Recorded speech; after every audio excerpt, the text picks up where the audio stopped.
Welcome everybody to another BDA Boxing podcast, broadcasting to you live from the true north. This is from the BDA. Bucho, can you just confirm to me that you can hear my voice on the stream?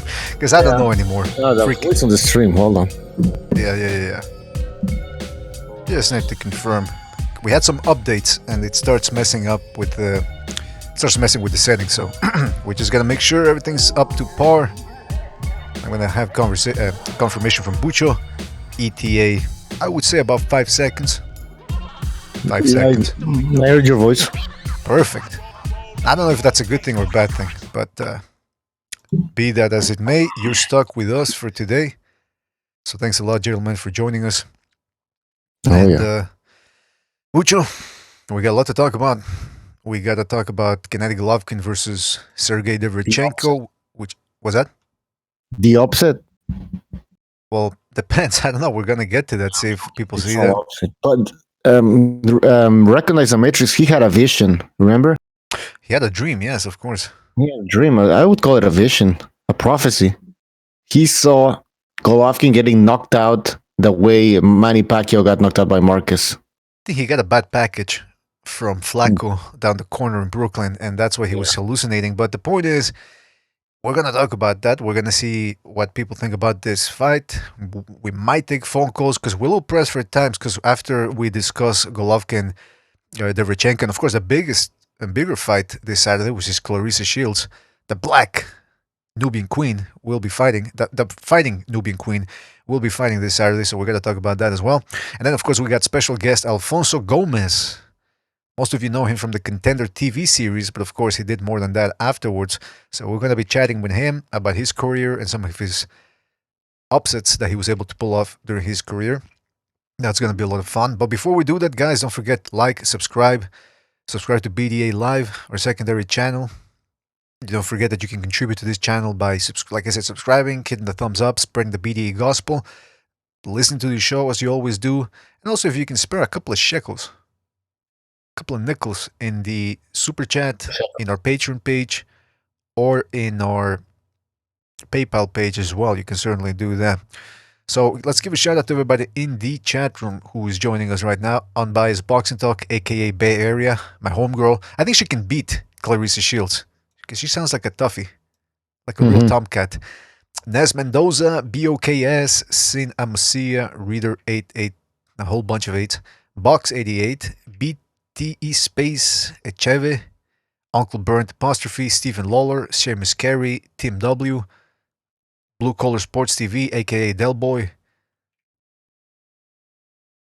Unbiased Boxing, I said, John Doe, Uncle Burnt Apostrophe, Sin Amusia, M6G, Daniel Lopez, Brandon White, shout out to Brandon White, Frank the French, Frank the French, and many more. Pink Panther, the Quags, shout out to the Quags, Nordic Warrior as well, shout out to Nordic.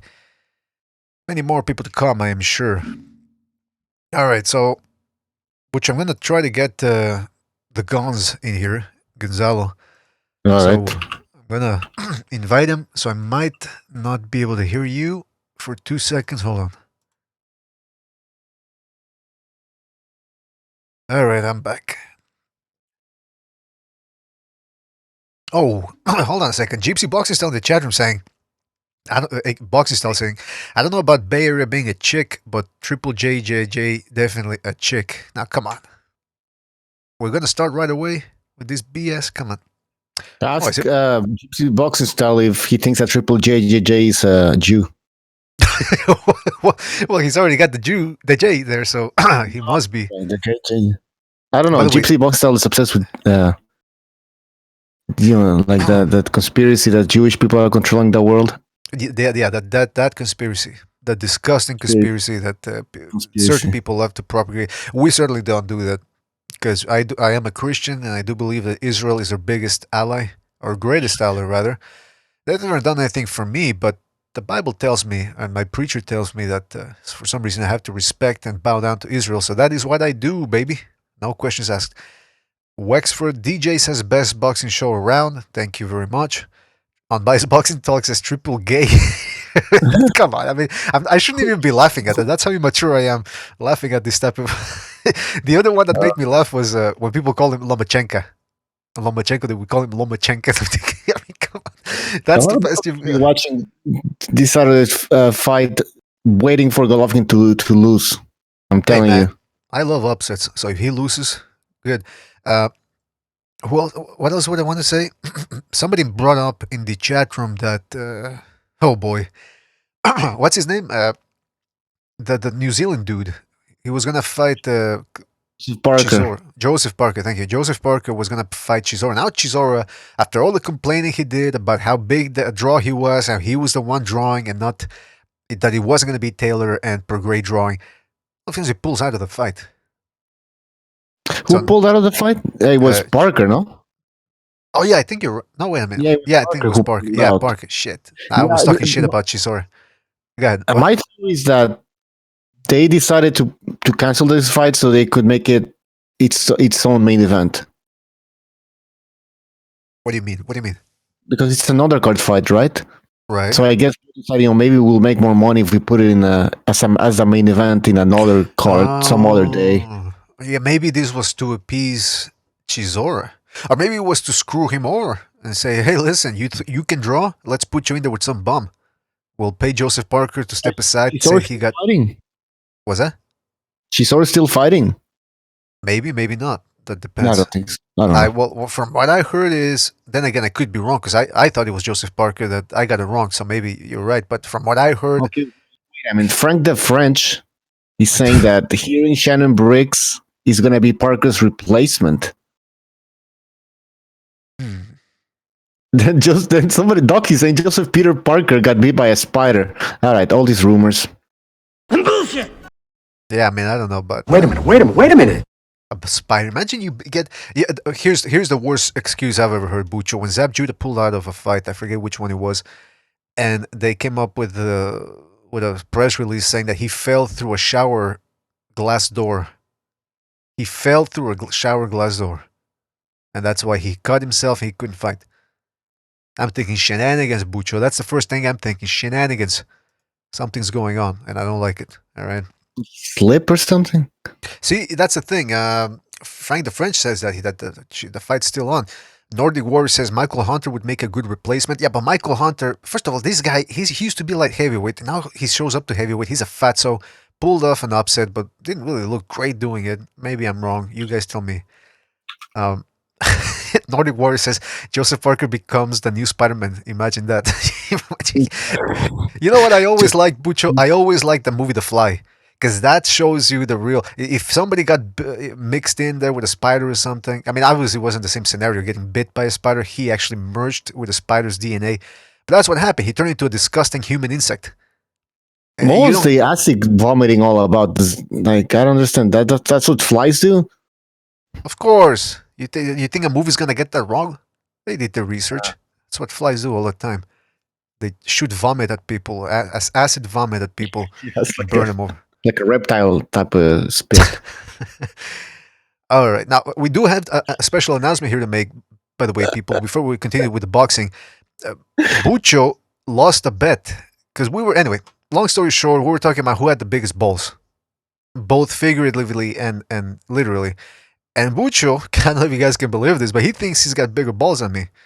So I said, oh yeah, why don't you spend, now that it's October, season of the witch, why don't you spend a night in a haunted house? And Bucho started stammering. But then finally I pushed him into a corner and he had to accept. So Bucho, you will be spending a night in a haunted house, right? It's not a crack house, right? No, it's yeah, with a bunch of trannies. No, no, Yeah. no. It's gonna be you gotta go into the old man what was it called? Old man Zafiro, the Hungarian guy that lives across the neighborhood, across the Oh yeah, street. yeah, yeah. That weirdo. Oh yeah, Yeah. yeah. Well, that's the haunted house. That's you're gonna spend a night there. We're gonna film it. We're gonna broadcast it live during one of the shows. I'm down with that. I think I can handle it. Yeah, we're gonna get to see Bucho screaming like a little girl every time something happens. Let me ask you something, Bucho. You gonna bring Oh, your teddy? that's Are you gonna fine. bring your teddy bear and your nighty and the little your lucky? Man. I'm a yeah, live up to that Mexican stereotype, why don't you? Anyway, listen. Enough fooling around. Enough joshing around. Let's get down to business. Bucho, this Saturday, like I mentioned, Nubian African fighting queen Clarissa Shields, the warrior queen. She's going to be taking on Ivana Habazin. Can I just say something about that, Bucho? I was reading Ring Magazine a couple of weeks ago. They're talking about the pay gap, equality in boxing, this and that.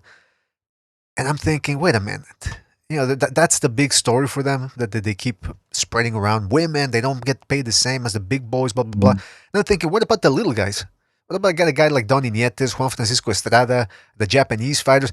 Nobody knows. Well, actually, the Japanese fighter, they can make some decent money over in Japan. But the rest of them, the Filipinos, the Mexicans, the Thais, they don't make that much money. They're not fighting on the zone in main events. Well, Juan Francisco Estrada maybe. But you get what I'm saying. They're not getting paid either compared to the big boys.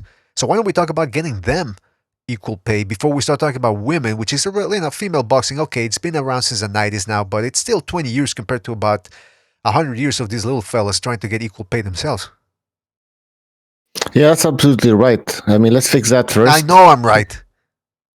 No, but seriously speaking, it's not only about it's about who you're fighting, right? I mean, Clarissa Shields, I don't know who the hell she's fighting, right? I think she's a top contender, but nobody knows about her. And then it's not about promotion, because it's not as if, well, people would be more interested in women fighting if it was properly promoted. It's just as most men, and I've talked to a lot of people, and we've talked to people in the show here.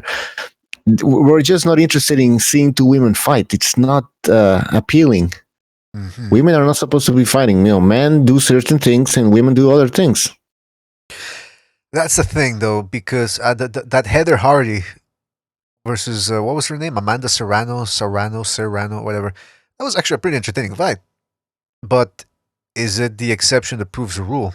Is what I'm thinking here. Listen, I'm all for women. Some of these women they train hard. They fight as hard as some men in terms of their ability. Fighting to their ability, fighting up to their ability. But when there's guys like Juan Francisco Estrada and Donny Nietes who have been putting in work for years now, who are more skilled and who have more snap to their shots, obviously they're men, but also more skill, let's face it, they should be getting paid before a woman. But that's the thing about women, and I know I'm going to get in trouble for this, but this is the type of show where you guys know we speak our mind. So this is just classic women, classic females. They come into some industry where they're new, and right away they want to change things. It's like when they go out with you and they want to change you right away. And maybe you shouldn't drink so much. Maybe you should stop getting into fights. Maybe you should stop doing H during the weekend. Shut up. You make me a sandwich, make me my coffee, and shut your goddamn mouth. I'm not going around telling women, well, maybe you should stop slutting it around every Friday with a bunch of, crack fiends in the neighborhood. I don't do that. I don't tell people what to do. What is that, Bucho? I heard you say something. No, I said perfect.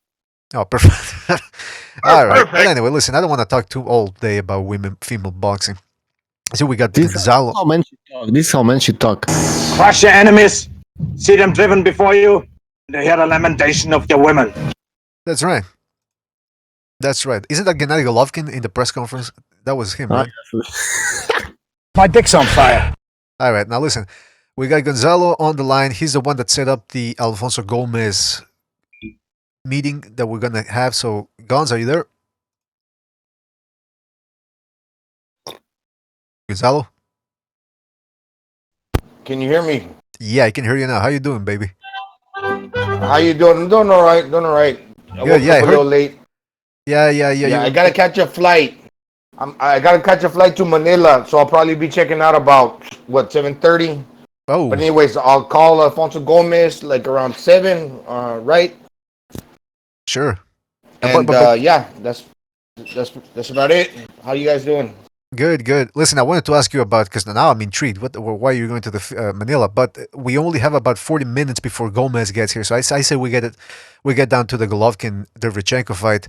Gonz, Derevyanchenko, people were saying, oh, he's tough. Oh, Golovkin's avoiding him. Remember, I think it was 2 years ago or last year when he was Golovkin's mandatory for some of those shit titles. And people were saying, he's avoiding Golovkin's avoiding him. Well, now they're getting it on. What do you think about Sergiy Derevyanchenko, and can he beat Golovkin, who at this point seems to be slowing down? That's right. I mean, Derevyanchenko, he's not a young guy himself. He's 33. I think he's got, what, 14 fights, one loss with, 13 wins and 10 knockouts. So as far as a professional, it shows that he has, like, punching power. Um, and, they call him the technician. He's from the Ukraine. Obviously, those guys are, like, really good. And, he lost a close fight to where, I mean, if he's getting the second opportunity, he's got the hunger to where, he wants to take full advantage of that second title shot. Uh-huh. Okay, now Golovkin, the same thing. He lost his title to where it could be considered that he's undefeated. Okay, to where he wants to recapture that title to have something to show for it, that he's still champion, and especially if he wants that fight to have something bargaining tool against Canelo Alvarez. But if not, the old champion, the old line wants to get a title back to prove that still he's like the guy. And as far as like stylistic matchup, he dropped his old trainer and Abel Sanchez, and he's got Jonathan Banks now. But one thing that I'm afraid of is Golovkin going to abandon, turning his punches over to where he's gonna change his rhythmic flow is to like what Banks wants to make him do, like be more active, be more like throw more punches, to where he's not gonna turn his punches over to where he's not going to hit as hard. That's one thing that I want to see, because when you turn your punches over, that's a different rhythm. You're gonna punch, but then you gotta let the punch go from point A to point B, to where it changes the rhythm to what Jonathan Banks wants him to have, where he's going to pity pat more. But the Golovkin still punches hard. Yeah. Where he still has heavy hands. But is it going to affect it to where we have Derevyanchenko, which is like the same dimensions as Canelo, 5'8.5". And like Johnny Boy, I think he said his head is like the size of a car battery. To where he's tough. Where is he gonna be able to knock him out? And if he utilizes the Canelo blueprint to where he gets up on his chest to take away, the distance, to where Golovkin's gonna have a hard time turning his punches over. In my opinion, Mr. Brady, I think this is gonna go the distance. I think Golovkin wins. He might drop him, but I think he wins a decision. But that's pretty much what I have to say about that. Well, I mean, I heard you say that, by the way, as well in the Discord, that you were. By the way, people, check out the Discord, the BDA Discord. We're having a lot of fun there. It's like the chat room, but it's an extended chat room where you don't have to depend on the show going on. But I saw you saying that, Gonzalo, on the Discord. Well, what if Golovkin doesn't turn his punches over anymore? Don't you think that at this age, he's 36, 37, it's too late for him to change that dramatically? I think he's going to keep doing what he did. I mean, he certainly did it against Steve Rolls-Royce. Kept on turning his. I mean, he knocked the crap out of him. I suspect the same thing, but that he will revert to the same fighting style. But Golovkin was a boxer at heart. Like back in 2011 when he joined up with Abel Sanchez. The jab, the amateur style. Maybe Abel Sanchez had a impact to where he became a knockout artist with all those consecutive knockouts, because he did something with him that really had him do that. But he's always been a boxer at heart anyhow, to where now with Jonathan Banks there might be a little ambiguity there, where Golovkin might be used to being the guy that's like the pressure fighter, or the guy that turns his punches over, because he's actually not a pressure fighter. But anyhow, what I'm trying to say is that he might revert back to going to like what he knows how to do best, which is knocking guys out. But he was a boxer at heart. But what I'm thinking that like Spence, when he fought Mikey, he tried to do two things. He tried to box, then he tried to like actually put on the pressure like later. To where if Golovkin tries to do the same thing as well, so it's like, what are you gonna do? Are you gonna try to get the guy out of there, or are you going to try to box him? To where if he tries to box him, he's going to allow the technician Derevyanchenko to be in the fight, to where he's not actually going to be able to knock him out, because you got to do one or the two things. You're gonna, try to take him out, or you're gonna try to box him. You're gonna try to box him, and then take him out. Or if the guy's a good fighter, he's gonna be able to survive if you give him plenty of leeway to, be in the fight. Where So he's still gonna go the distance. Yes, but that's you're saying it. he's gonna box the way he did against David Lemieux, Curtis Stevenson against Canelo in the second fight. That will work. That will work. But Derevyanchenko, he's technical. I mean, his name is the technician. He'll be in the fight to where he's not. Golovkin's is not gonna chip away as easily. He's gonna win rounds, but it's gonna be a give and take to where he doesn't mount on the pressure to actually turn over his punches and try to get the guy out of there by sustaining that pressure through like many rounds on end. The guy's gonna make it to the final bell, in my opinion. Well, Bucho, let's talk about that, because I made a video and we posted it over on BDA, our main channel, about how Derevyanchenko is really a bit of an unknown commodity. I mean, sure, he gave Jacobs a good fight, but then if you think about it, Jacobs and Derevyanchenko were friends, or at least sparring partners, so they knew each other, so that might have had something to do with the good performance. Other than that, he looked bad against Kolke, but then again, Kolke is no pushover. And other than that, his other big opponent, or good opponent, was Tureano Johnson, who's just a strong dude, not really the best technical fighter either. So what do you think? I mean, is Derevyanchenko here just another guy that's going to get run over by Golovkin? Or? No, I think he has enough experience in boxing skill, and he's also a tough guy, right? We saw it against Jacobs. And by the way, we have an old Golovkin here, so all those things combined, I think that he can go 12 rounds, but it's gonna come down to skills, right? And Golovkin, I think he still has that jab. What was this guy, Rolls? Yeah. For a few rounds, he was getting the best of Golovkin. For 2 rounds, come on, man, 2 rounds. 1 round. 2 rounds. Well, yeah, 1.5. I think 2 rounds. I mean, he just come. But then again, Golovkin, he likes to go when he doesn't feel that his opponent is a threat when it comes to power. He will just come forward and take those punches on the forehead.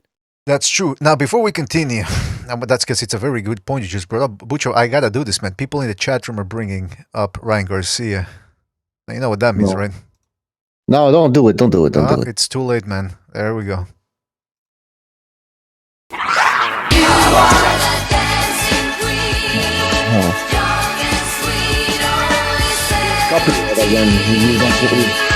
What's that? Don't play it too long, man. No, I didn't play it too long. All right, I was looking at the odds here. 9-1 for Derevyanchenko if he stops Golovkin. 9-1. Don't bet on that. There's no way Golovkin gets stopped. I don't care how old he is. I don't care how good Derevyanchenko is. There's no fucking way. There's no fucking way. I mean, he couldn't stop Tureano Johnson. Did he stop Tureano Johnson? I don't think so. Wait. Hold on. Don't you have that clip? What clip? Oh, come on. You've been playing Platoon clips all fucking week. You don't have that clip where he goes, what do you think, Sergiy? Audio clip. Of course I did. Go ahead. Yeah. Bob.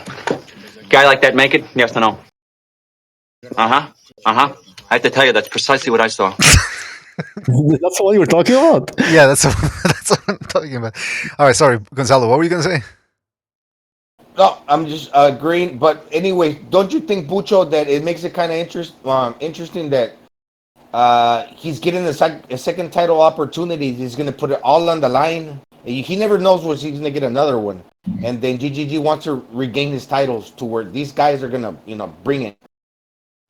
You know what? That's a good point. But talking about Golovkin, is he still hungry though?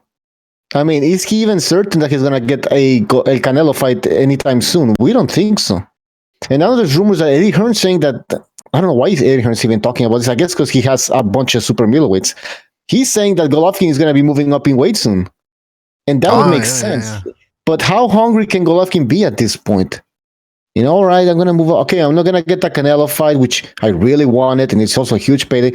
Now I have to, after this fight, which is a tough fight against Derevyanchenko, I'm going to have to move up in weight and maybe fight a young guy like Callum Smith. For what? I don't know, man. Well, maybe he's motivated, man. I wouldn't be surprised. I don't know. I'm just speculating here, but he might not be all that into the fucking in his career anymore. He might not be into the fucking. Everybody's always into fucking. Sorry. He might not be that motivated anymore. All right. Gonzalo, what do you like, think? Realize that you can see his demeanor and everything. Everything changed. He's no longer smiling that much. He's speaking Russian. Yeah, but Bucho, would you be smiling after getting? He feels he got shafted against Canelo the second time. Exactly. He just I don't know if it took him. I don't know why it took him that long, but he just realized the dirty side of boxing, the ugliness of boxing, and now he's like, "Fuck it, man. This is reality." I think you're onto a good point there, Bucho. You're onto a very good point. He's a nihilist now. He's a what? He would be the man if he recaptures the IBF title. He'd be like a 2-time world champion, and a lot of people would say, "Oh, well, he's a champion again." He reivindicated himself. And anyways, it's very important that Golovkin, wins, and that he keeps his eye on the ball. I don't know if in the heart of hearts he realizes that, like you're saying, Bucho, to where he's hungry enough. I think Derevyanchenko is hungry, to have that second title opportunity. Now to where I think they're both should feel the same way. But like I said, maybe the money for Golovkin has him thinking differently. Well, you know what, Gonzalo, I'll tell you something. There's a woman, I think it's a woman, I don't know anymore, named Dolores Guzman. She always posts when we either talk about Canelo or Golovkin, and she never punctuates. She writes big paragraphs, non-stop paragraphs. It's very reminiscent of a schizophrenic's writing. But anyway, the point is, I rarely agree with what she says, mainly because I can't understand what she says. But she did say something that made me think, and she said, if he didn't feel like he lost the second Canelo fight, why did he leave Abel Sanchez right after it? So he obviously felt that he needed to make a change because obviously he wasn't happy with his Canelo performance. In other words, he might have felt like he won the fight, but he probably thought, you know what, it should have been easier. Even though I don't understand. Was that? It could be both. Could be both, yeah. Necessarily, I mean, he could still believe that he won the fight, but still know that it didn't go the way I wanted it to go, and that's why he's blaming Abel for that. Well, let's see what people are saying in the chat room. Pugalakan says he got robbed of millions. I'd be pissed too. Toniato James says he seems upbeat going into this fight. B-Prob KR, shout out to B-Prob, says Hearn wants to build Smith on Triple G. Shit, hold on a second, I lost the comment. He wants to build on Triple G name most likely. Toniato James says he was like that for a while, but not anymore. Pete, shout out to Pete, says he loves to box. No, he loves box. He loves box. Pugalakan says he's moving into promoting. Seamus Carey says he respect box. Okay, would you guys stop talking like they're running like Golovkin speaks? Overhand says, yeah. What's that? I love box. I love box.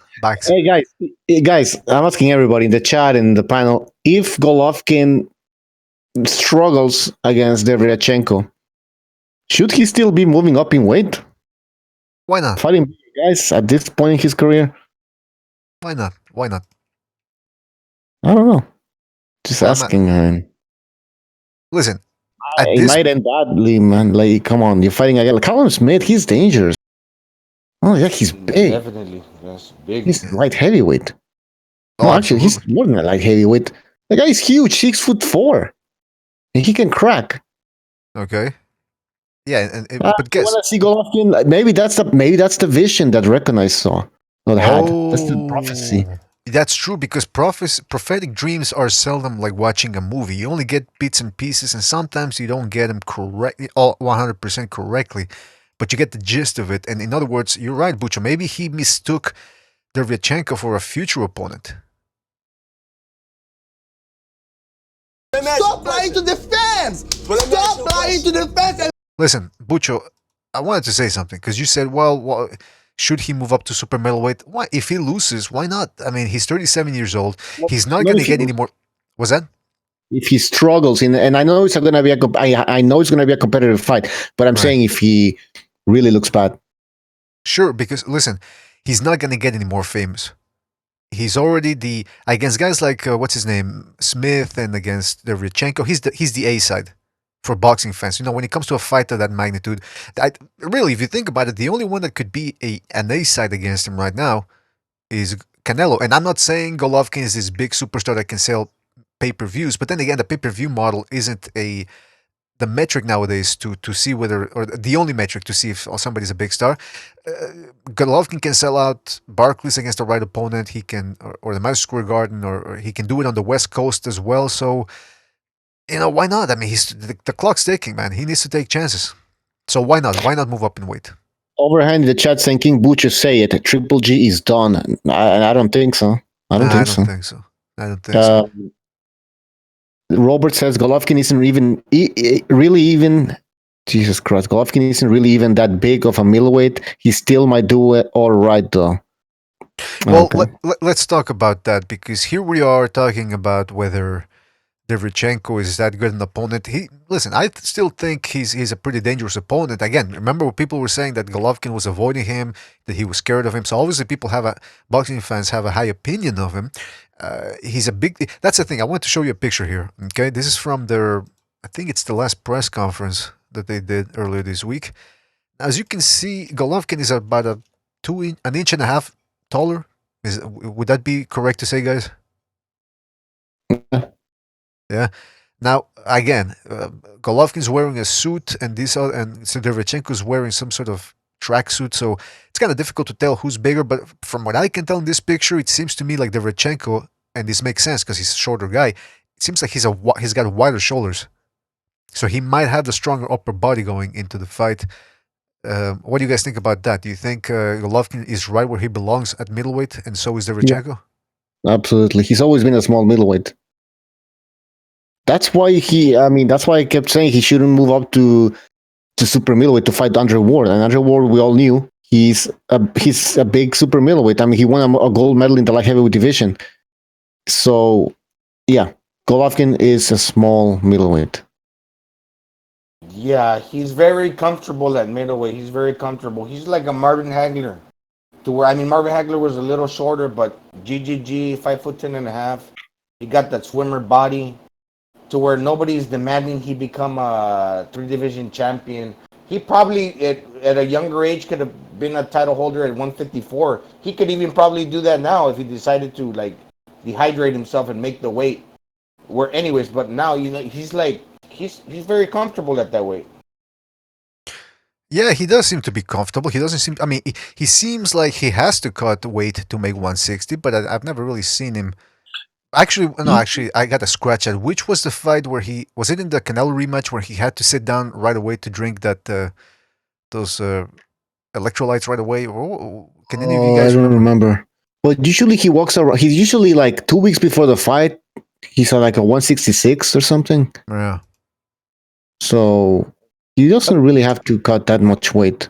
By the way, I sort of screwed up because when you said should he move up, this is the one. This is the clip I've been looking for. Why not? Why not? Anyway, listen. The point is, let's go right back to the chat room, see what people are saying. So, Box says by age 37, Spence will be light heavyweight. Nordic Warrior says, I've seen the first Jacobs. I've seen the first fight. Jacobs basically won because of a flash knockdown in round 1. I'd like to see a rematch, and I make Derevyanchenko the favorite. Who was it? Was it Precise who said that he thought Derevyanchenko won the fight? Or no, I think he means that. No, sorry. I think he said that Sulensky beat Jacobs. But whatever, regardless of that, Derevyanchenko certainly gave Jacobs a tough fight himself. He's a quick guy. Now, here's my thing, guys. When you have a guy like Golovkin, who's a power puncher, he has good accuracy, but then with age, he starts slowing down. He can still be pretty accurate, but if he's slower by that, he relies on his accuracy and his power. And if he loses hand speed, it's going to cost him with his accuracy. And guys like that, they seldom do well against a guy who can hit as hard as them, can throw more shots, and is faster than them. Now, I don't think Derevyanchenko hits as hard as Golovkin, even at this stage in their careers, but he certainly has the faster hands. He certainly seems to be the fresher fighter, even though, like Gonzalo said, he's no spring chicken either for a boxer 33 years old, but he doesn't appear to have the wear and tear of Golovkin, who has been through a lot of long training camps, those 2 fights with Canelo and then with Jacob. So what do you guys think? What are Speed and movement is what might cause Golovkin some issues, though. Derevyanchenko is pretty good at that. Sort of like pivoting. and then coming in with different angles. Right. And he's, I think we can agree that he's a little bit faster than Golovkin. So all those things taken into account, I think it's gonna be a competitive fight. Boxing Cell seems to disagree with you. He says he ain't faster than Triple G. I think he's faster than Triple G. Triple G looks slower now. I gotta tell you, sometimes Boxing Cell comes in with some weird opinions, man. The jab is, because he times it so well, it doesn't look like it's a slow jab. You know what I mean? Like, Right. that's the only punch that I think you can get away with, even if you're slow, if you time it properly. That's right. Yeah, something like that. Yeah. Huh? Yeah, you're right. Yeah, something like that. Yeah, if he times it well, and then he's got that power jab that dictates the pace. Something like that. Yeah.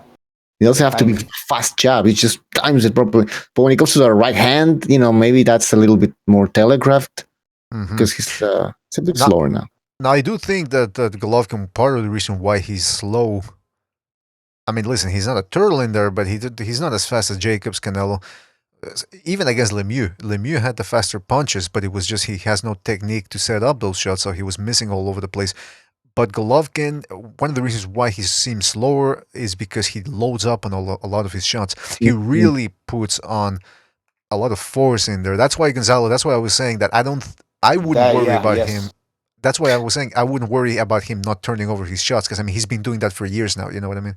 Well, was that the Abel Sanchez effect?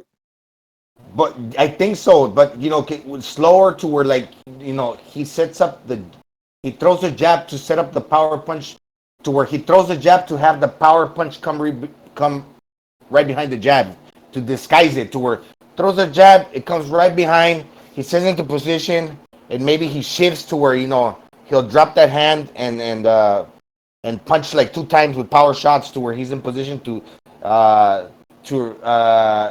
set up to where he's got this weight behind it, to where he can shift and go to the body and go 2 times.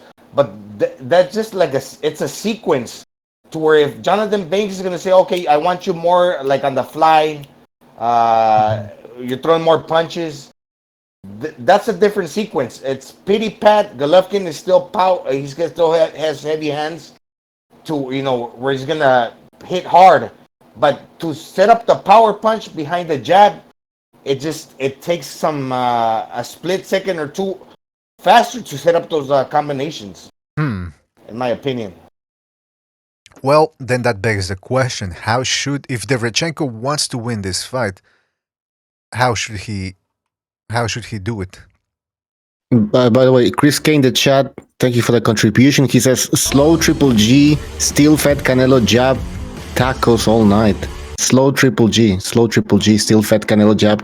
Yeah, I mean, he was still slow. He was slow in that fight, somewhat.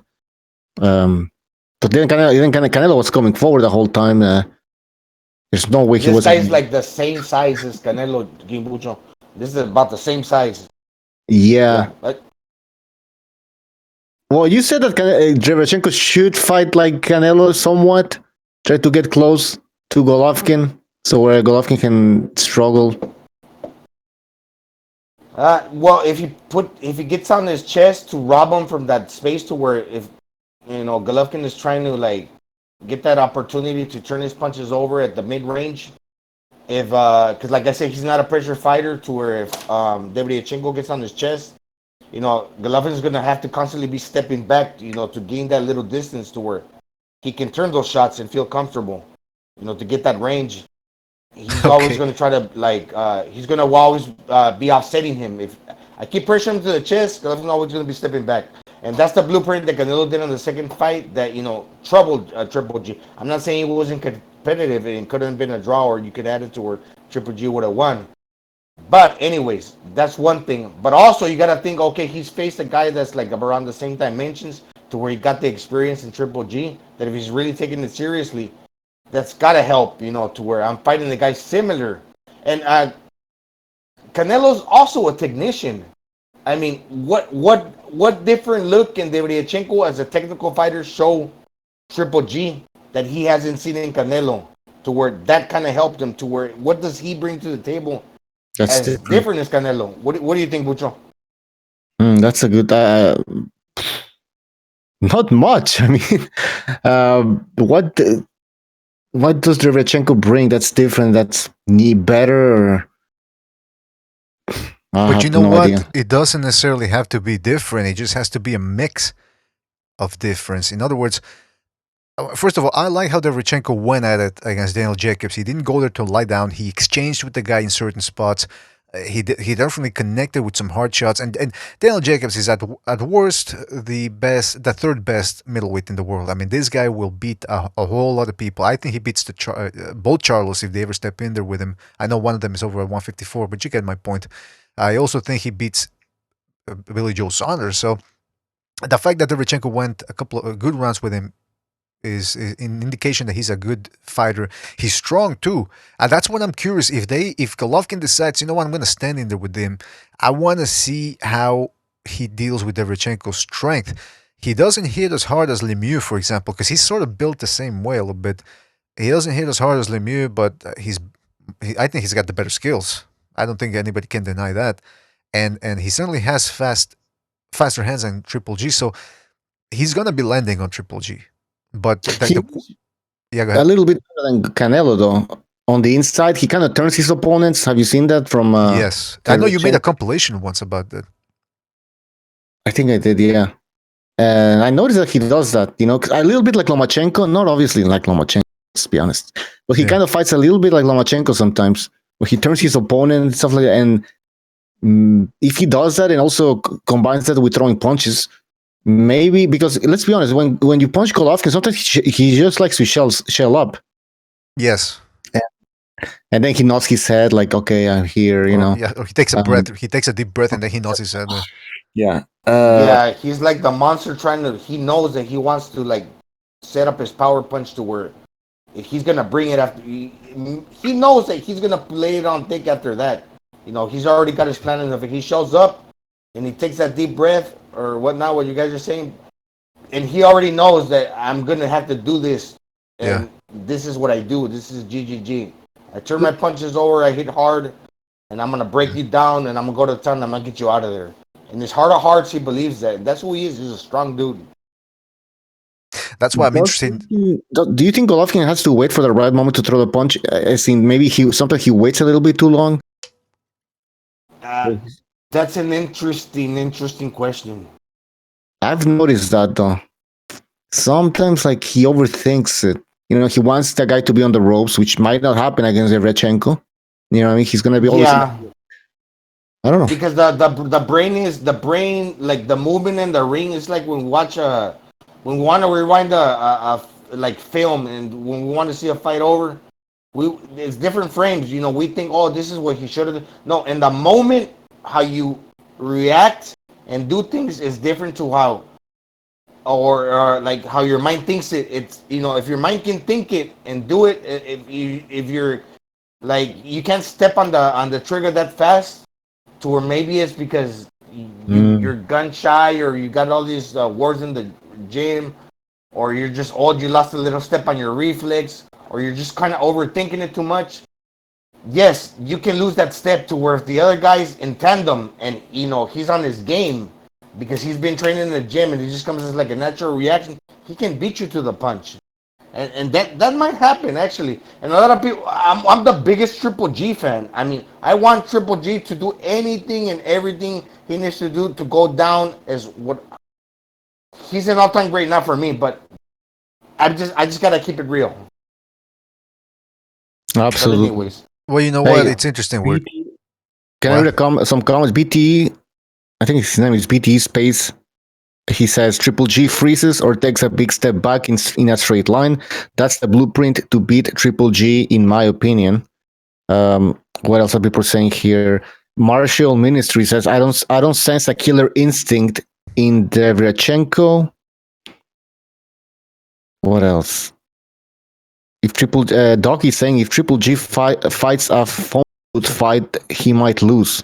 If he fights smart, he uses his jab and walks Derevyanchenko into punches. I see Kovalev, a KO for Kovalev. Sorry, Golovkin, sorry. Jesus, I'm not even paying attention. Sorry, man. Yeah. I'm tired.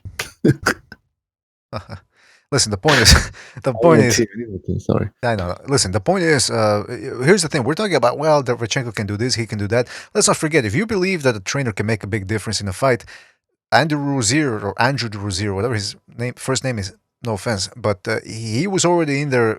One of his guys was already in there against Golovkin, and we're talking about Daniel Jacobs, and he did pretty well against Golovkin. So maybe, just maybe, what he learned about Golovkin, or what he had already learned about Golovkin going into the fight, he can apply it with Derevyanchenko. But here's my question: we're talking about what Derevyanchenko can do, blah blah blah. Can he handle Gennady Golovkin's power? Because yeah, he could drop Canelo.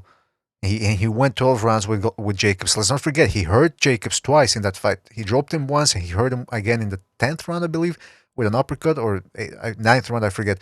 But he hurt him, definitely hurt him. Canelo, at least he hurt him once in the second fight that we saw. So this guy, let's not forget, guys, he's still a monstrous puncher. And I don't think Derevyanchenko's ever fought somebody with that type of power. I mean, Jacobs can crack, but it's not the same type of power. So what do you guys think? I mean, do you think we're going to see Derevyanchenko dropped at least once in this fight? Well, what'd you think about that knockdown against Jacobs? Was it a fluke? Did he sprawl and did he put his glove on the ground? He actually fell, but did he get to work? You know, we can say that it was actually like he got hurt. Yeah, it was. Yeah, it was. It was a legit knockdown. He got hit with a very short right hand, right on the chin. The type of shot you don't see. He got dropped. Now, he wasn't that hurt. He did recover. I mean, it was near the end of the round, so he was able to get out of it. But it was a legit knockdown. Yeah, Jacob's a big puncher. Yeah, so it's understandable that he got dropped. Golovkin is also a huge puncher. Okay, would you stop? Okay, what are you doing? You're blowing into the microphone. Hey, listen, I think the technician Derevyanchenko is gonna be defensively responsible to where if, like BDA was saying, to where, you know, if Golovkin's timing is off, he's gonna be looking to have like good punch placement and pick his shots in the beginning, to where he's gonna try to understand a Triple G's rhythm. To where I'm not saying he's gonna try to impose his rhythm in Derevyanchenko, but he's gonna try to like offset it to where he's actually winning. And then like BDA was saying, if he gets frustrated enough to where he thinks, you know, I gotta do my thing, as I was kind of corroborating that I'm Triple G and I have to lay down the law because I'm a power puncher and I'm gonna revert to my same style of thinking. When he does that, Derevyanchenko is gonna be keen to that and is gonna readjust, because my name is a technician, to where, you know, I'm gonna offset Triple G's aggression because I'm a tough guy. I'm strong. And if he starts that too late, I don't know. It's just like the ambiguity in between the changing of trainers and Abel Sanchez and Jonathan Banks, to where you have to define your style and do what you do. You can't. But ultimately, I think if he reverts to what he is used to doing, if he tries to pick up on that too late, to turn his punches over and crack and go, you know, get down to business and shift and position himself to punch, which is a different rhythmic flow than pity pat, although I'm heavy-handed. And if Jonathan Banks wants me to do this, to outbox the boxer, I always been a boxer at heart in Triple G, you know, in 2011 before Abel Sanchez. But I mean, this is a professional game. But anyways, this is what I'm trying to say. Is GGG going to like do two things, to where if he tries to knock this guy out and put on the pressure to where I'm Triple G, and decided to do it like sooner than later, is that going to cost him to where he can't get the guy out of there? And to where he could possibly lose. I don't know. This is boxing. I'm not saying I'm a Triple G fan, and I'm not underrating Triple G. I love the guy. I love his style. He's the man. You know, this is Triple G. Yeah, I'm a fan. But anyways, style makes fights. So Golovkin, maybe he shouldn't really. I think he should be aggressive from the get-go. Like from the get-go, because this might be a complicated fight after. Hold on. All right, BDA. So because I don't know, man. I feel like Derevyanchenko is gonna be a tough opponent, and I know that Golovkin starts to slow down in the second part of the fight. Just the way it is. I mean, I saw it against against Canelo. I saw it against, although against Canelo, the second fight, I was kind of surprised. He didn't really look that tired, but in other fights, he starts to really slow down against Jacob, especially. So you don't want to start slowing down against Derevyanchenko, especially when you're 37 years old. So I think Golovkin really needs to be aggressive at the beginning. Try to hurt his opponent, make him respect him. Yeah, definitely, Bucho. And I find myself thinking the same way you do many times. But if he does the whole Spence thing to where he fights Mikey and he tries to outbox him, but then he tries to pick it up later, especially, I made a comparison right now, but especially Triple G being older, to where he tries to pick it on later against a fresher fighter with not that much of a miles, and Derevyanchenko, although he's 33, to where he tries to lay it on. I mean, Triple G is a power puncher, but if he picks that up to where he allows a few rounds to go by, to where he doesn't lay down the law. Yeah. Yeah. I feel like maybe Derevyanchenko is not gonna come with that much fear anymore. I mean, you have Jacobs. He went 12 rounds with Golovkin, and then you have Canelo went also 12 rounds with Golovkin twice. That aura of invincibility, that monster, maybe some people don't see it anymore. Maybe Derevyanchenko doesn't see a monster in Golovkin anymore, and Golovkin needs to reestablish respect if that's the case. Cachinello says that's why Canelo took the Kovalev fight. He's in the same puncher he was 3 to 4 years ago. Okay. The Quack says, you guys are crazy. Chenko gasses out. Triple G will take him out in 9. I don't remember. Well, maybe. I don't remember if Derevyanchenko was tired against Jacobs. Unbiased Boxing says they shouldn't let a 55-year-old man fight. He can get killed. I don't know what you guys are talking about. Doc is saying that ain't necessarily bad, BDA. If they are not scared, they are easier to hurt. I said that, not BDA. And yeah, maybe that's a good point. Nordic Warring saying, I think if Ben and his team are okay with it, Bika is the only. What the hell are you guys talking about? That the whole thing, Bucho King, about these guys gassing out. It's I don't take the preparation sometimes too much into it. Like while we're typing and we're talking, these guys are jumping rope. They're getting ready. They're getting ready, and they're coming in to where the skill set and the end of the day and the hunger. It's what's going to decide. There's what they're able to do. Obviously, there's the deep end as far as like the stamina to where like what their gas tank is like their limitations. But I think this is a fight to where they're kind of equal to where they're gonna bring the effort. Yeah, we're kind of reaching here, looking for something to say. I mean, Golovkin, does he get tired? Yes. I mean, he got tired against Jacobs, but he was actually really trying to knock this guy out. Maybe the pace for this fight is gonna be slower. Maybe both boxes will decide to box more than anything. So they might not be that tired coming into the latter part of the fight. You send me, excuse me, pardon. You send me the Gomez link for I can connection. Oh yeah, let me send it to you. I have to leave early, Mr. BDA. Can you ask him? I mean, if you want, what's best? What's his best punch? The uppercut or the shot to the liver? And how hard does Canelo hit? And you can rephrase it however you want. I mean, please, if you can. But I have to sign out early. But let me just connect to him to where I don't want to interfere in your interview because it's gold. It's gold when you do your thing. Anyhow. Yeah. Wait. Where's Mr. BDA? BDA, are you there? Okay. He's supposed to be coming right back. So. Oh my. Wow. I hope everything's okay. Do you have Alright, send him the link. Let me call Mr. BDA. Hold on.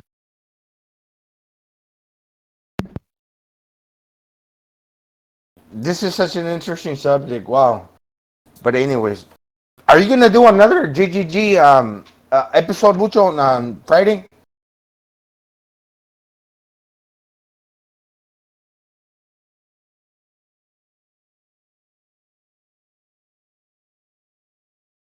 All right, back. BDA, are you there? All right, I don't know where the hell he is. Yeah, I'm here. I'm here. Oh, okay.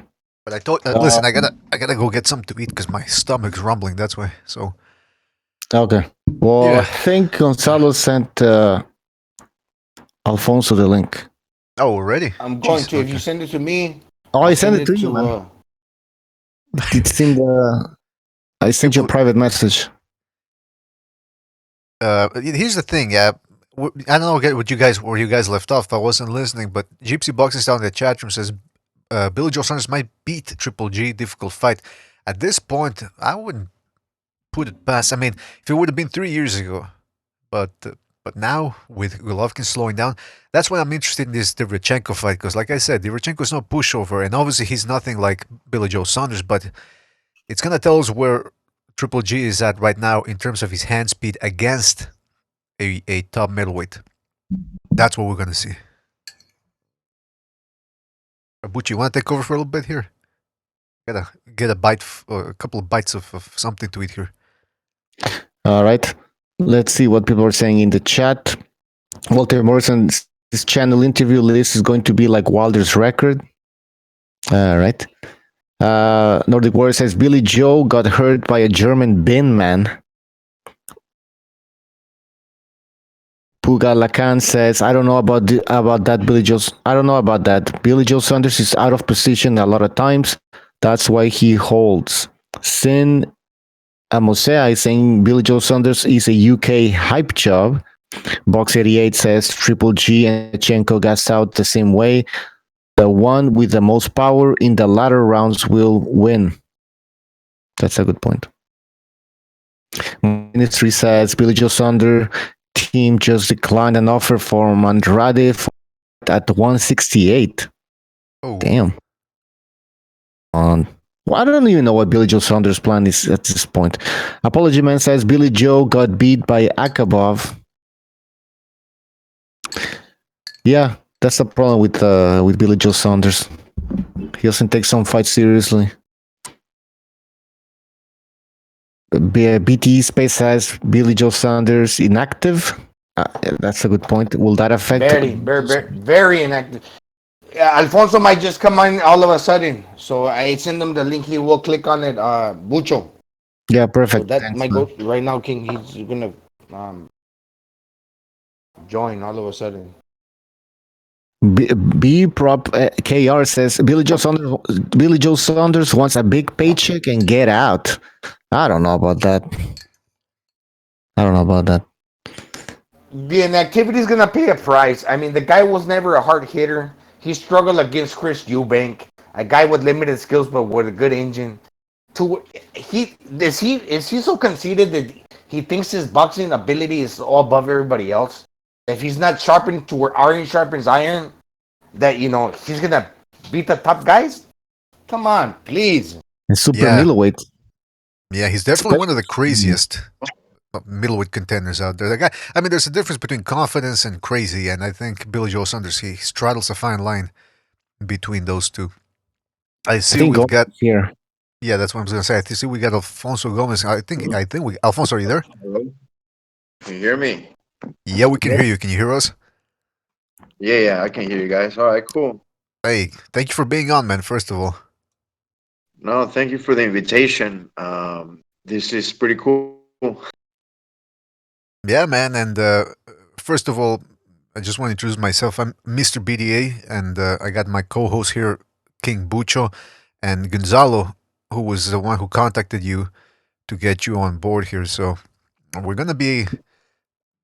pretty happy to have you here. We're always interested to talking with professional boxers, especially professional boxers who had a good career and who actually walked the walk and talked the talk. So we want to talk to you for about, I don't know, half an hour, if that's cool with you. That's perfect with me. Actually, every single interview that I am in goes beyond the timing that they anticipated because I have so much things to say. Yeah, for real. It goes 2-3 hours sometimes because I have so much information, so much to say that and it is very relevant and important information that the time just flies. Oh yeah, I get you, man. Because I mean, 30 minutes is just the standard if you want. Because I don't want to keep you on too long. I mean, I assume you guys aren't just staying around for talking podcasts all day. But so you tell us, man. If I'll tell you when it's 10 minutes before the 30 minutes passes, and if you want to keep going a little bit more, whatever, we'll see. Because we've talked to a Yeah, whole other no problem. we've talked to This is other the first boxers. time I use this. This is the first time I actually use this platform for chatting. Uh huh. And I have four squares. I'm assuming each one of those is one of you. That's right. And I have here another square where I guess people are texting. Am I right? Yeah, Yeah, that's it's a the chat. chat. That's the chat for the Oh, they're stream. chatting. Okay. All right, cool. Is this go video too or just audio? You're live now. Yeah, but just audio or video as well. Both. It's gonna go on iTunes tomorrow. So it's video Oh, and audio tomorrow. Yeah. okay. Kimbucho, So you can I have say to. something real fast? Yes. Yeah, I gotta get ready. Gotta take a flight, Alfonso. Puro tapatío. I'm from Guadalajara.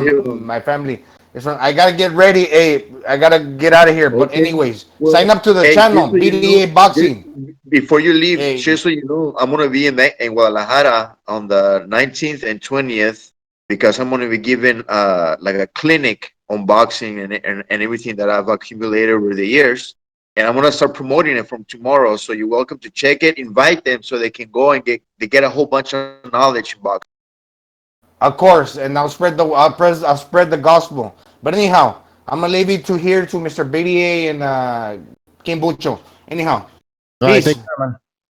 Okay, All right, cool. Gonzalo. Bye. Take it easy, man. So have a safe flight. Don't start getting into fights there in mid-flight. All right. So we got Alfonso Gomez here. Now, most people know you, Alfonso, from the Contender, the TV reality show 2005. But like I was telling people at the beginning of the show, you ended up having one of the better careers in terms of boxing outside of that TV show. Now, like you said, we only got, I mean, standard here, half an hour if you want to go more. So we got a lot to talk about. Well, I don't usually we don't even scratch the surface when we interview boxers. So we'll try to get as much information out there as possible. Uh, if I'm correctly, you started boxing when you were a kid, right? Yes, I began boxing when I was 10 years old. I moved from Guadalajara to Oakland, California, and yeah, man, the difference in culture and people, dude. I have never seen an African American in my life, and here comes this kid from Guadalajara, where in Mexico you have to wear uniforms and have your combed hair and your shoes polished. So here I come to Oakland, California in the 90s when, Will Smith had those, overalls hanging and baggy pants. So I was a big prey of the bullies because of the way I dressed. I didn't understand the culture. And that's what got me into boxing. Huh. That's interesting, man. Yeah, that you were. That's the way they do it in Mexico, man. With the comb hair, like you said, the hair gel, the polished shoes, and over in the United Yeah. States, certain neighborhoods. Not Oh, they, yeah, if you don't have your uniform, if you're not ironed, if your stuff is not ironed and stuff like that, if you're not on deck, like real cool, then they send you back home. So that's the way we came. My first day of school, same thing, and a whole bunch of yeah. I went there, and my first word I learned was the F word, fuck you, and you know how it goes. The kids they start bullying me, taking my lunch money, and yeah, that's how I picked up boxing in Oakland, California. Actually, it was Berkeley. It was called Berkeley Boosters. uh-huh. And Donald Eames, who also was a cutman for Andre Ward, he's the one that really started me in the boxing field. So it's pretty cool. Pretty Hey, cool now, stuff. yeah, that's interesting that I had forgotten Andrew Ward was from Oakland as well. So you probably saw some of the same people there, ran in some of the same circles. Yeah, of course. My brother fought Andre Ward 3 times in the amateurs. And Huh. so it's pretty interesting how much he developed, Andre Ward. And yeah, my brother was a Mexican, 12 years old, and Andre Ward, uh he was 9 years old and he was the same height and as my brother who was 12. So Andre Ward has always been a big boy, very athletic, uh very charismatic. So yeah, man, Andre was a pretty cool guy too. So is your brother okay down there? You know what I mean, Yeah, right? my brother is cool, and You know what I mean? Did the he? low blows. Yeah, that's what I'm saying. Oh, okay. Oh, yeah, I get it. I guess I'm reading the chats now. I see low blows. I don't know. I didn't know that Andrew was a low blower, but Of low course. blower. Hey, but let me ask you something, because Yeah, that's you came cool. from. Let me ask you something. You came from Mexico. Your family, obviously, Mexican culture and all that. Was boxing a part of your family's life? Like, how about your father? Was he a boxing dude? Did he watch boxing? My dad, yeah, my dad actually boxed in his youth. I think he did it for a few years. He even fought professionally a few times over there. I guess he was Gloves champion. Huh. So it was pretty easy for him to guide me in terms of what can I do to defend myself, Uh huh. in this situation. And so yeah, we chose boxing. Obviously, actually, I wanted to do karate because back in the day, Karate Kid was so popular. So karate Right. was my thing. I wanted to do it. But it's funny how boxing they do say is a sport of the poor people because karate back in the For us, family, barely states, it was something we couldn't afford, especially for three kids. Boxing, and here we come. One day walking home, hear that beautiful sound of a ring bell. My nose is sounds. He starts to hear that.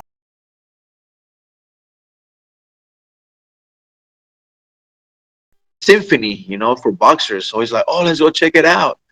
And we went in there. We asked for the price, and it was, believe it or not, $20 the whole year. Whoa. So it was yeah, it was more affordable. We took boxing, and that's how my career started. Without even thinking it was going to be a career, it was more of a gateway for me to learn self defense and stuff like that.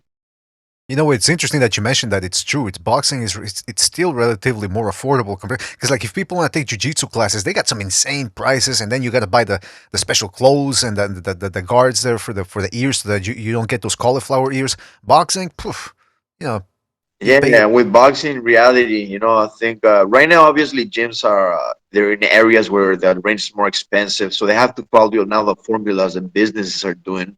But when we go to the core of the boxing aspect of why it's so affordable is because basically all gyms in garage and anywhere, as long as you have a heavy bag and you're set. So you don't need anything else but just hitting the bag and learning how to defend yourself, and that's why it's more affordable because it requires less. It just requires a lot of heart and a lot of determination, basically. Right. Now, the thing about you that's interesting is that you weren't the fastest guy in the world. You weren't the fastest, the hardest puncher in the world, but you were very analytical. And seeing your interviews, because I was watching some of your interviews in the build up to this one, and you're a very analytical type of guy. Like you're very technical. You seem to study things, and I want to get to that about how you want to reinvent the wheel a little bit when it comes to boxing. So, did you pick up boxing pretty quickly, or? Well, I mean, yeah, I picked up boxing pretty quickly since I guess I was the oldest. Um, I guess they have more focus on me because my brothers were trained, but they would also play. And since there were more kids, I guess they allowed them. I couldn't do that. I was already 10 years old and I was just training. Then the Donald Eames, like I said, he was Andrew Ward's cutman. He asked me, "Hey, you want to do amateur?" Like, yeah, sure. Sparring, yeah, sure. Amateur fight, yeah, sure. So you start like that. We just start doing amateur fights and start growing. And the funny thing is that this dream of being a boxer, I think the majority of us, we didn't even think about it. It's Hmm. not like we're 10 years old and we're like, hey, yeah, we want to be world champion and we're gonna do this, and we understand really the what it takes to to do that. We just For me, it was more like I just started boxing for self defense. Then I started winning fights. Then I started winning tournaments. And obviously, since you're a boxer, and Chavez was so hot back in the day that whenever he fought, the whole family got together because we're the boxing family now. All the friends come see the fight over here. and everybody, hey, Alfonso, you're gonna be like Chavez, you're gonna be champion. Hey, Alfonso, right? So me, okay, I want to be champion. So that dream kind of like got involved in my life. It was just part of me somehow, and yeah, that's how it evolved. Then obviously you start understanding the mechanics of it, of how okay you have to go to the Olympics, and that's the way it goes. Little by little, you start being into this world of boxing without even knowing. I'm sure there's people that actually, when they're 5 or 6, they're like, I want to be a boxer, and they like really understand it. That's cool. But I believe the majority of us do it for necessity or out of circumstances or whatever it is. The majority.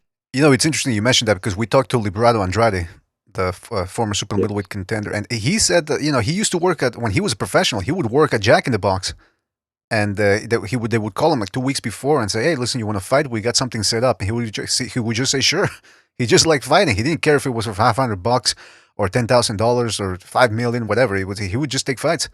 And at that time, he wasn't being pushed very much by his promoter, so it seemed like he was really doing it for the love of the sport. Now, my question is, you had a long professional career too. I mean, a pretty long one, pretty long and good one. So and obviously an amateur one as well because you started boxing at 10 years.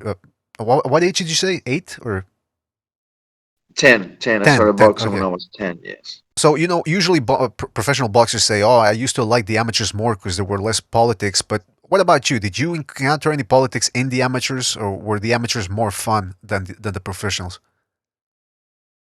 Um, no, I think there are politics also in amateurs, and it actually happened to me. Um, when I tried to go for the Olympics in the year 2000, I because I was an American citizen, I was Mexican citizen, I couldn't represent America, so I had to go through the tournament fashion in Mexico. So what happened is that the commissions, the committees in Mexico, they already have like their team, their national team.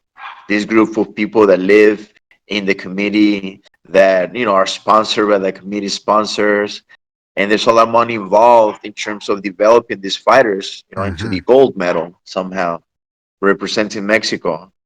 Well, here comes little old Gomez out of nowhere from Los Angeles, California, and he goes in the tournament and beats everybody Oh, you beat at everybody. 67 kilograms, 147 pounds. Huh. So after I beat everybody, the one of the guys that was the guy that pretty much took all the golds at my weight division, Mm-hmm. for some reason they said, "Hey, you gotta beat the champion." His name is Jose Luis Sertuche. He had been there. I mean, he had been there maybe like 16 years because 8 years because he had tried for the previous Olympics. Anyway, to cut the story short, basically they after I beat everybody, beat him, they said, "Oh no, you have to beat the champion twice because you came from whatever fucking excuses." Oh, I'm sorry, Mm-hmm. my language. Um, but and when I came back to do the I guess the rematch or whatever, it was just in this little gym with no crowd, no judges, no nothing. And they kind of gave him the fight, so he went to the Olympics. So yeah, there's politics. I think there's politics everywhere when it comes to money and prestige and power. Anyway, but yeah, I mean that's how it is. And I Let me think and I think it's everything in the world, even in your own home. You see many parents say, "Hey, I pay the bills." I'm like, "Dad, you have to obey me, right?" right. Because that's the way we just are. That's the way the world is. Yeah, So yeah, you gotta take it in stride. Now, I wanted to ask you, this guy, Jose Luis Sertucci, was he the one that ended up giving Kelly Pavlik a tough fight? Was he in yeah, I middleweight? think he was the one giving him a tough fight, and yeah, he did it well. I mean, he fought professionally. His style is, I guess, worked better for the amateurs than it did for the professionals. Mm-hmm. But all in all, yeah, very tough guy. Well, you seem to do well in the amateurs as well as the pros. So because you had like a half and half type style where you could box, but you also had that Mexican style in you. So when you were boxing there in California, even though you'd moved from Mexico, California, I mean, it's pretty much Mexico. Did you continue implementing those or learning that Mexican type of style, particularly going to the body? Well, I think more than anything, I was influenced a lot by Chavez. You Mm. know, my trainer was influenced by Chavez, and every Mexican was influenced in that era was influenced by Chavez. So I think a mistake maybe that I made that I didn't see and people didn't see, because even now we have a lot of fighters that have a certain style. They're good at a certain style. Not everybody can be a puncher because not everybody has those powerful hands. It's just mother nature, right? And Right. not everybody's athletic. Some people are different. So for me, since I was always a thinking guy, and I didn't have the speed or the power or any of those agilities, I should have been more of the boxer puncher. You know, thinking, deciphering my opponent. You know, all the mathematics that I can do now as an adult. But no, we wanted to be like Chavez. Everybody wanted to be like Chavez, so we forced ourselves, we forced our style to be something that is not natural for us. And yeah, maybe that's one of the things that I keep talking about in my channel, El Gomez Boxing, all my channels. Oh yeah. About how a boxer at one point has to determine whether something is beneficial for you or not in the overall aspect of your life and your happiness, right? Right. But we get so into the mentality that, oh no, a fight for the crowd, people are gonna call me cowards. What are people gonna say? Because that was me thinking, oh no, everybody hates how Mayweather fights. Everybody makes fun of him. All my friends say he's a pussy, right? All my Hmm. circle says he's a pussy, and I don't want to be called a pussy. So we get influenced in that aspect of being the macho, especially Mexicans. I think it has to do a lot with a warrior in the Aztec warrior in us. But if we go deeper, I think the best way to fight would be a style that, I guess, suits you, and more importantly, suits you into the better you in the future. You know, the happier you, who has more money, who can prolong his career, who has all the faculties to live a long and happy life with your family. And I believe what the style that better suits an athlete in that regard would be that one of a boxer rather than Yeah. a brawler. You know, without any means other than just to entertain the crowd and hope. Is reality is more of a hope that it's enough to win fights rather than really plan about it. Well, Alfonso, would you say that you can do both? Yes, of course. I mean, the idea is for you to be smart enough to, at one point in the fight, for you to just go for it, right? Hmm. You know, you've done enough work for your opponent to diminish. Because if you think about boxing, boxing is a game. It's a game of strategy. Like they do Hmm. say, boxing is like match. People talk about boxing being a chess match, and people talk about the science of boxing, but nobody seems to be deciphering that or giving you the formulas of how to think in this game, right? Hmm. So that's one of the things about it. Okay, this is a game. This is about this. Let's start the game. Let's start the strategy like this. And at one point, hey, let's give it to the crowd. Let's entertain the crowd and go for the kill.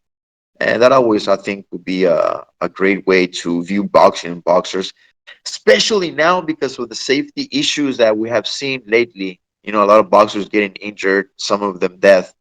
Maybe it's a good idea to start implementing certain rules and certain mentalities that would help the boxer and boxing overall be one of those sports that are just prolonging inevitably. Yeah. But it's interesting because I agree with everything you said. And the reason why not everybody can do that, playing that line of being entertaining while being defensively responsible at the same time, is because it ain't easy. I mean, you mentioned Chavez. He was coming forward, but he had very good upper body movement, and he was able to catch shots with his gloves and all that. So he was one of those guys that was able to come forward while at the same time avoid a lot of incoming fire. But man, yeah, that takes skills to be able to do. And like you mentioned also, like, if you try to fight Mexican style, but you don't have power, man, you better be able to throw 100 shots around. Otherwise, you're gonna get pieced up in there, right? That is true. I mean, you had to have the stamina to withstand that type of style, and it did work a lot. And I think it worked very well in a system that back in the day, back in those eras of Chavez, I think the majority of boxers were focused on that aspect of fighting. You know, just toe to toe. So it gave a lot of benefit to the brawlers. But as you can see right now in 2019, the boxers have become smarter. They have evolved, especially in the black community. The African Americans really have taken this boxing to another level. We can see Mayweather's and Adrian Broners, even though we do see a lot of Latinos entertaining the crowd. As you can see, even Canelo has adopted that evolved style of fighting. So I wouldn't mind at one point changing the whole mentality of boxing where somehow we reward fighters not only for their effort in the ring as we do right now, but also we reward them in a sense that at the end of the match, for example, everybody's waiting for the to be announced the difference in punches. Like, oh, Chavez connected 1,000 punches and got connected 100. So the difference is 900%, right? Hmm. So suddenly everybody's waiting to see who the best at being this type of fighter is because it's rewarded and it's applauded. You hit more, you got hit less. So you build your strategies based on that mentality. And all it takes is a certain mentality and a certain, I guess, everybody loving that idea and everybody getting excited about it. And that's how it grows. Yeah, that's an interesting point right there. But boxing it's a show business. It's an entertainment as well. It's not it's a sport that's like any other sport aims to entertain. That problem of getting people to appreciate the more technical aspects of it, or the less fights that don't have that much brawling. It's the same thing in MMA because usually when you see in MMA, I don't know if you watch a lot of MMA, but usually when they come up with their lists of the best fights of all time or the best fights of the year, it's almost always fights where guys are standing up and exchanging. When they go to the ground, which is just as technical as standing up and all that, people start booing. Just so I think that to get the majority of people thinking that way, it's gonna take something. Do you have any ideas on how we can get people to start appreciating the more technical aspects of boxing? At the end of the day, I can't, evolution is inevitable. At one point, something is going to happen. People are going to start realizing more of the boxing. And this, everything that I'm kind of saying on the social media, on the YouTube, TikTok, Instagram, basically relies on the fact that this evolution is inevitable. I'm not changing anything. I guess I'm just being a loudest at this point, but I don't doubt that as the time goes by, this whole new world of internet and World Wide Web starts evolving more and more, as boxers start getting smarter about how they can develop monetary incomes online just with their knowledge Hmm. and stuff like that through Amazon. I mean, there's so many opportunities right now that the evolution is inevitable. As you can see, I believe that maybe at one point, if we think about it, we think about fighter safety. Because think about this: what are two boxers? Two boxers, in reality, are two brains. We are inside our brains that have a body that engage in this game, right? Obviously, we Hmm. hurt each other, but in the virtual world that we are developing into, do not doubt that we're gonna have virtual fights, because ultimately in this game of fighting, it's about two minds. This It's about two minds fighting to see who is the best at this game with all the tools and all the rules around this game. Right now we use our bodies, of course, because that's the only way to do it. But who's to say that in future, I'm not saying next year, right, but in the future, as we develop in this virtual world and this world of augmented reality, etc., that our mind are still going to play the game except without our bodies. So anything's for the taking. It's Absolutely, man. evolution. Absolutely, yeah. That virtual reality technology is really going to be a game changer. I'm afraid that it was already people are addicted to video games. Some people are going to get addicted to alternate realities by putting on that headset and just getting lost in their own world. But it's interesting also that you mentioned that boxing is pretty slow to keep up or to reinvent itself, or to implement new things. I mean, just look at the internet. Or right now, for example, I mean, we wouldn't be able to talk to you if it wasn't for the internet, or do an interview and broadcast it to people. Or, if we'd had to have a radio station, a radio license, or same thing with television. Now with the internet, boom, we set up a little thing here. We got the Discord, and we're able to talk to you and people can listen to it. So boxing needs to step it up. They're doing it now with the applications where we can watch fights like that. But yeah, there's a lot of things that boxing is slow to adopt. That's definitely a Yeah, fact. that's why I'm really happy to come back to boxing. I came back to boxing 6 months ago after I guess being away for I guess 3 years or 2 years in 2015. That's when I kind of retired. Mm. And but I came back with the same idea that boxing is still so seems to be so slow in terms of catching up to the reality of the world. So here I am one day. I'm living off Amazon, basically Amazon FBA. Things sell on their own. If you understand the system, which is Hmm. cool. But here I am one day sitting down with my son, and he puts this YouTube channel that he watches all day long. This guy playing Minecraft, right? So it's just this guy playing this game. One kid watching another guy playing games. Wow. Right. And I asked him, what the hell is going on, right? I asked myself, why is this going on? And then suddenly you see that this guy just playing video games is earning a lot of money because he has 15 million followers and he has sponsorships and affiliate marketing and a store, and he becomes like a little celebrity amongst little kids. So now he can have other outlets of income, etc., etc. And here I am thinking, what? Something is not right here. I cannot go to bed knowing that there are thousands and thousands of boxers out there sacrificing their lives, dehydrating before fights.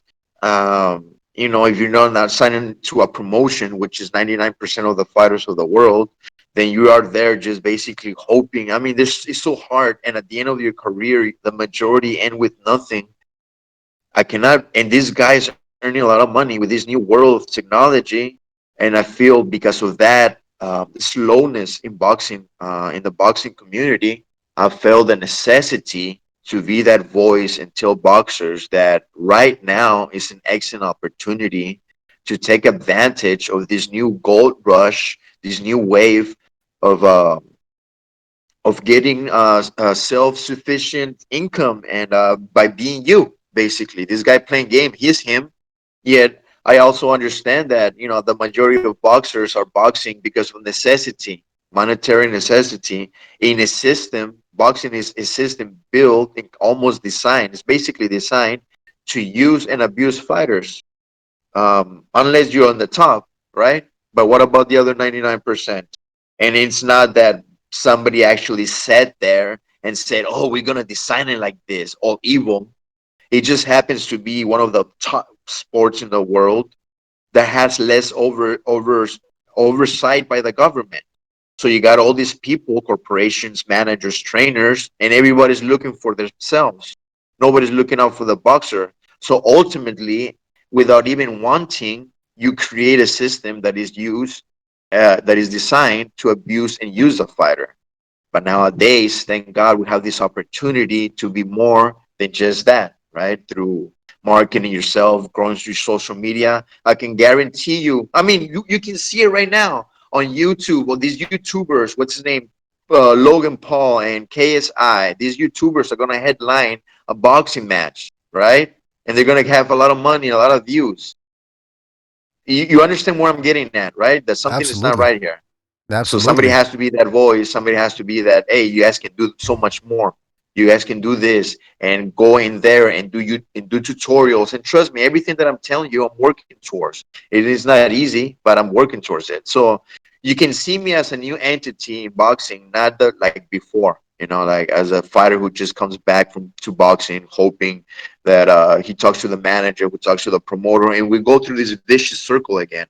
That's Well, initially why I retired. The politics and the way everything is done makes it very hard for somebody to really um, explode their creativity, explode their essence for the right. world. Well, you So got to yeah, be man. Now thanks to social media, we are capable of doing that and more. So I'm really excited about this. All this is happening, and even you, my friend, you are part of this evolution. You are part of this change because all those people that I can see right now texting and messaging is because of you that they're able to listen to this. And if I can help one of them, we did our job, brother. Now, one thing you got to keep in mind as you're trying to reinvent the wheel, usually people who try to change things, usually people who try to go up against an institution, like I said, institutions are seldom happy to change, or at least change as quickly as we would like them to. So you're going to encounter some resistance there. Oh Have you yes, of started? course. I don't see, and I'm not saying I'm going to change the world, but I can guarantee you, I'm going to help somebody that listens to what I'm saying, that has more power, that has more money, that has more pull. He's going to say, "Oh," and then that he might be able to do it, right? Mm-hmm. However, if I don't do it, then who will? Who's going to be that voice? I might That's not right. do it. I might do it. That's not my job to actually do it. I think my job is only to pass the message and help people from the bottom of my heart, boxers, Mm-hmm. to become happy. And you know Our what? purpose is to be happy, basically. You don't have to be right in the sense that people realize that you're right now. Because there was a guy a long time ago named Jesus Christ, and people didn't like what he said. A lot of people didn't like what he said. A lot of people didn't respect But him. he And never guess, gave up, and I think that power of not giving up is what stands throughout the years. uh huh, Uh, and like I said, you have too many voices on the internet. Everybody's talking boxing, and they're talking, superficial things. I feel that if I'm going to spend my time in my life and this purpose that I have is much more, makes me much more happier. I know I'm going to encounter some resistance, but I'm not saying that the other system is wrong at all, ever. I always say this, this is what happens with a lot of boxing trainers. So if you're a boxing trainer, I hope you're listening. One trainer that when he moves, when a fighter changes trainers, the trainer pretty much says, "Oh no, let's do it like this," right? So he moves a fighter from a box, from this one box of knowledge, and tries to move him to another box of knowledge. And the majority of fighters have difficulty adapting to that change. So in hmm, my essence of what I'm preaching, what I'm teaching, and what I'm saying is not that they're wrong and that I'm right. No, this new way of understanding things is more about expanding the box you have, right? Now you know two ways of doing things rather than he's wrong and I'm right. And you are the only one based on what you know, based on the two options that you have now. Then you decide, try them both, and you start deciding on your own which one works for you, and you decide which one is right and wrong. However, I'm just the messenger, the one passing the message and well, trying to expand your box rather than take you from one box into another one, which there's no growth there at all. yeah, that's definitely the problem with boxing and with any real institution that's been around for a long time. It's people stick to ideas just simply because they've been that's the way they've been done for a long time. So I wanted to ask you when you were coming up boxing, was there ever such a thing as strength and conditioning, or was it still just the same old boxing training of the standard hit the bag, do your sparring, hit the mitts, do your road work, that sort of thing? Yeah, when I was amateur, yeah, it was just traditional. We would just run, hit the bags, sparring, just a typical. When I started as a professional, it was the same. I started professionally in 2003, I think, or 2001. I can't remember. And yeah, it was traditional, but I think Oscar de la Hoya was one of the very first ones to start doing that whole camp and training and personal trainers evolving the boxing. And then a lot of fighters started adapting it, and it worked for the majority because it makes sense. It's mathematical. Everything's math. It makes total sense. So Yeah. yeah, I kind of got involved in it in a way. But yeah, I kind of grew up without it, but I finished my career doing it. I have my personal trainer, my conditioning coach, my sparrings, the whole stuff. Are you still there? Yes. Okay, yeah, because I thought you cut off. So yeah, because it's interesting because in boxing, like I said, we're talking about how it's reticent to change, and it's only, from what I understand, it's only once that the UFC came on and they started doing that, they started bringing that type of NFL or wrestling type training, a lot of explosiveness, a lot of plyometrics, high intensity interval training, and then boxers started doing it, and that definitely seems to help with people's explosiveness. So it's good that at least boxing is starting to branch out a little bit more when it comes to their training. Now, one thing with you is that, and I want to try to get to this as well because I think it's already been 20 minutes. I think it goes by fast.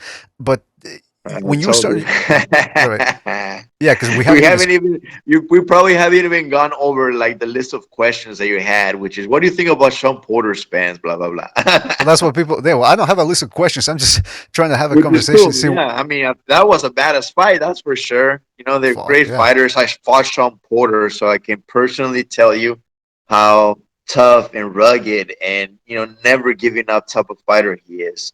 And we had a magnificent fight in San Jose, California. So yeah, man, what a great fight. And it's for me, it feels good to know that I fought Sean Porter and that he beat me by majority decision, especially in a system where we know that if you're the A side and you get majority decision against the B side, you can kind of question a little bit, what kind of happened there.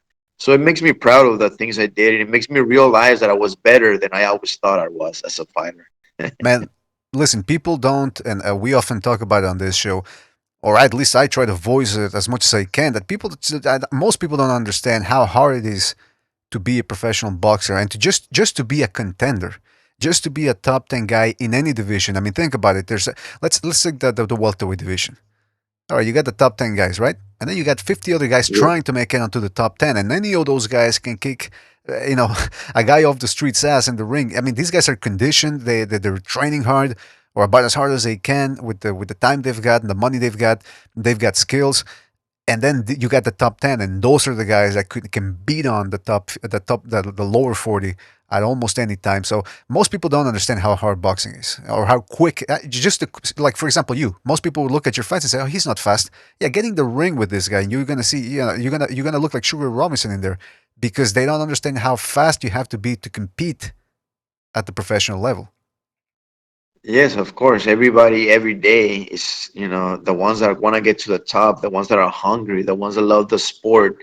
These guys are, in some part of the world, they're just training real hard and trying to be faster and stronger. And you have to keep up with these fighters. And nowadays, with all the information online on how to release all the toxins faster, and it's just an incredible amount of athletes out there who I believe, are gonna in the next 5 years they're gonna come out and be super boxers with the type of information and the type of trainings and the type of knowledge they're acquiring right now. Yeah, man, and of course there's the other things we can delve into, which is the more nefarious side, the more illegal substances, I guess, suppose you could say. But I mean, it's all part of the package, man. I mean, I don't know if you've ever encountered in your professional career guys that you fought and you go like, wait a minute, how did this guy manage to go at this pace, or how come I hit him with this type of shots and he didn't go down? I mean, that's part of the game, right? Yes, yes, of course. I think life is a perfect balance. There's no such thing as an imbalance in life. There's black, there's white, there's colors, there's everything. And in a system also like boxing, where there's so much glory and so much awesome stuff, there's also the negative. There's also the cheaters. There's also the hackers, or the ones that take stuff, the manipulators. There's the mafias, and there's all the other stuff. But it comes with the game. As a fighter, you just have to make sure, I believe, that behave yourself as best as you can, train as hard as you can, and be as gentleman as you can. And that thing that'll take you far in life beyond boxing. Well, it's interesting because when you went up in the contender, you were a welterweight, or actually a junior welterweight at that time, weren't you? And then you had to move up to middleweight to fight with these guys. Yeah. I I would mean, fight around 140, 147 pounds. I would fluctuate. And yeah, I went to 160 pounds because I saw that opportunity that that I was blessed. I was very blessed. And that opportunity that I had on the contender, I think right now a lot of fighters have it, but they're still, for some reason, for example, if I say, oh, you can have the opportunity to be as big, to have as many eyes on you as I did in the contender, which is what got me bigger fights. mhm. Um, people are going to think, oh, I'm going to get in a reality show, right? Thinking TV. But if you're really smart about it, you're going to realize that you can probably get as many views on YouTube, that can see you, and if you know how to project it well. So more boxers have the art opportunity to be that Alfonso Gomez contender who has enough following and enough pull to be pulled into bigger cards and bigger networks because everything's about numbers. So yeah, so I was really blessed to be in that show. So it didn't matter if it was 140, 147, 54, 160. It was a great opportunity to expose to get exposure. Well, it's a testament to your boxing skills too that you made it to the semifinals in there. And as you often talked about in other interviews about how when you started your career, you didn't have the greatest promoter in the world, and they would pitch you up against guys, against anybody, and sometimes you didn't even really know who the guy was before they put him in there with you. So now you go to the contender, and it's the same thing. Yeah, nobody's really expecting much from you. They already have their favorites picked out. They had Ishii Smith, Peter Manfredo, and you took on Peter Manfredo and you beat him in the first fight. I still remember watching that episode back in the day. And one of the reasons why I think, I don't know, you tell me if I'm wrong, but one of the reasons you were able to compete against these guys was, first of all, you were well conditioned. You fought and adapted well to the pace they had, which was in the beginning, I think, was 5 round fights. And also, you had some pretty good accuracy. I don't think people give you enough credit for the accuracy you displayed throughout your career. You had some pretty good setups there to land those shots. Thank you. Thank you. Yes, that was definitely the contender was a great moment in fighting Peter Manfredo and Ishii Smith. But yes, you're right. I think I can. After retiring, I realized how much I was able to do. Than when I was in it. When I was in it, I think the typical fighter who was always striving to get signed. We always hear about getting a bonus. We always hear about, they taking care of us, giving us fights that are winnable. For us, seems to be a better road than the other one, where you're the one has to finance yourself, when you're the one that has to, be on the B side and really give extra efforts to win. So throughout my career, that's what happened in the beginning. That's what happened in the Olympics. That's what happened in my first fights. It happened in the contender, and even coming out of the contender, Golden Boy and Top Rank and PBC and all those promoters, they saw this guy that had enough popularity to get more people to tune in and more people to buy pay-per-views and tickets to fight their fighter. So here I am hoping again, always hoping, which is a mentality that I want to change to fighters, which was something that I wish I had somebody tell me that it's always hoping for somebody like the money, the signing. So I would take these fights. I mean, look at my record. If you look at all the fights I fought for Top Rank, for PVC, for the Golden Boy, and we're talking about the top promotion, main events. But I was always on the B side. And I would beat these guys. Look at my record. A lot of them, I would beat them, or I would lose by majority decision, stuff like that. And one would think, like, yes, fine, I'm going to have a big break. I showed them. Never, and that frustrated me so much. Finished my career on a good fighting two Golden Boy fighters recently signed. I come in as a B side and I beat them both. All the boys break nothing. Always keeping me.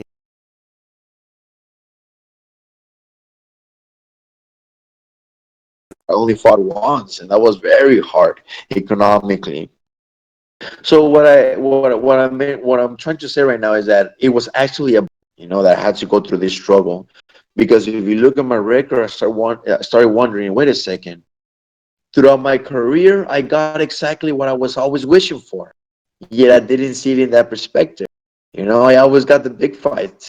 I fought 17 champions. I fought in the best stages in the world: Staples Center, Wimbledon, Cowboy Stadium, MGM, Mandalay Bay. right? I fought the best champions in the world, Sean Porter, Canelo Alvarez, and we're talking about history, Pamoro, and all this stuff, right? Retired Arturo Gatti. I retired fucking Jose Luis Castillo.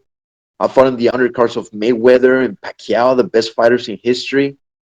And I was always looking for this, right? Thinking, I need to get signed. I need to get signed to get this. I need to get signed to get. And after I retired, I was like, wait a second. I got this all on my own somehow. So I have to decipher which way I did it. How did I do that?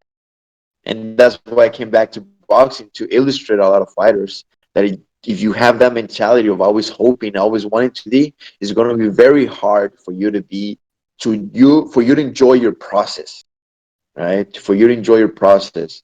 It's more about understanding that you can do it on your own, man. If you just know that way. Well, I forget which psychiatrist said that, but he said happiness cannot be pursued, happiness must ensue. So, like you said, you can't go around chasing it. You chase it, but you don't pressure yourself too much. Well, Otherwise, well, it's this I always give this analogy about happiness because through all my speeches about boxing and technique and marketing and all that stuff that I talk about, honestly, the true core of all my talks and everything that I'm my new essence of coming back, not really as Alfonso Gomez, but as El Gomez Boxing, and I'll tell you why I chose that name. How is because the core is I want to guide people, boxers primarily, because I have a soft spot for them. Why? Because I hmm. was a boxer, obviously, but it applies to everybody in the world.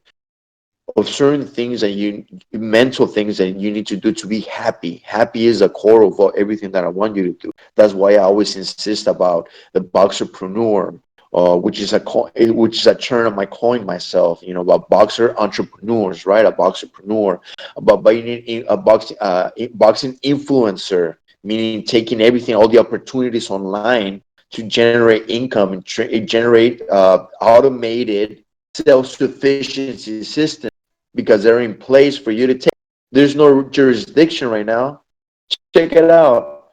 Right now, it costs a lot of money. It costs a lot of efforts to be on television. But when that dies, it's gonna that same mentality is gonna transition into what is gonna cost. You have to pay money to be on YouTube. Right now, it's for free. So take advantage. So Well, so like I said, yeah, yeah. it's interesting. It's interesting because we talked to Clarence Bones Adams a week ago, I believe. He was a former super bantamweight champion back in the Yes, I 2000. know Bones Adams. Oh, I sparred with him a couple of times, even though we went different weight divisions. It Oh, no was more kidding. about working. Yeah, for reals. Interesting. Hey, small world, man. And Yeah, he for said reals. something interesting. He said he's the classic type of boxer who couldn't or who had a hard time letting go of boxing because he loved it. He loved fighting. He loved beating another person and saying, I was the better man. I trained and through hard work I was able to come out on top." But it's interesting because I get the feeling that at the end of the day you have a very philosophical approach towards boxing, and it's people take it so seriously, as they should to a certain extent. I wish more boxers would concentrate on their legacy as opposed to on just making money and saying, "Hey, screw the fans," because it's a symbiotic relationship. There couldn't be boxers without fans and vice versa. But at the end of the day, wouldn't you agree that boxing is just one part of a person's life, and there's more important things that the way you fought can sometimes be more important than the money you made. Yes, of course. It's not about the money. It's about fulfillment. Right now, like I keep talking about it. This new wave of social media, I believe, can give a lot of people that are in boxing, that don't like boxing, you know, another outlet to really follow their dreams and their passion and be successful at it and be have a legacy. I give this example in a few of my interviews. I don't know if you saw it, and I give this example of a boxer that dreads going to the gym. He's always nagging about it, but he has to because he wants to be the next Canelo so he can have a lot of money and provide for his family. So this, which I believe might be the story of a lot. Not the majority. Majority, I believe, because they chose that already. You really have, but for whatever reason you're in it, and you're hoping in this system to use you and abuse you. You're hoping that the managers promoting a good fight, and you're hoping that, so you're always depending. Uh oh. Yeah. I don't know if you can hear me, Alfonso, but you're cutting. Happily, Yeah, you're cutting off a little bit. hello. Yeah, you're cutting off there. I'm having trouble Okay. hearing you. Are you moving around? Are you in the basement or something?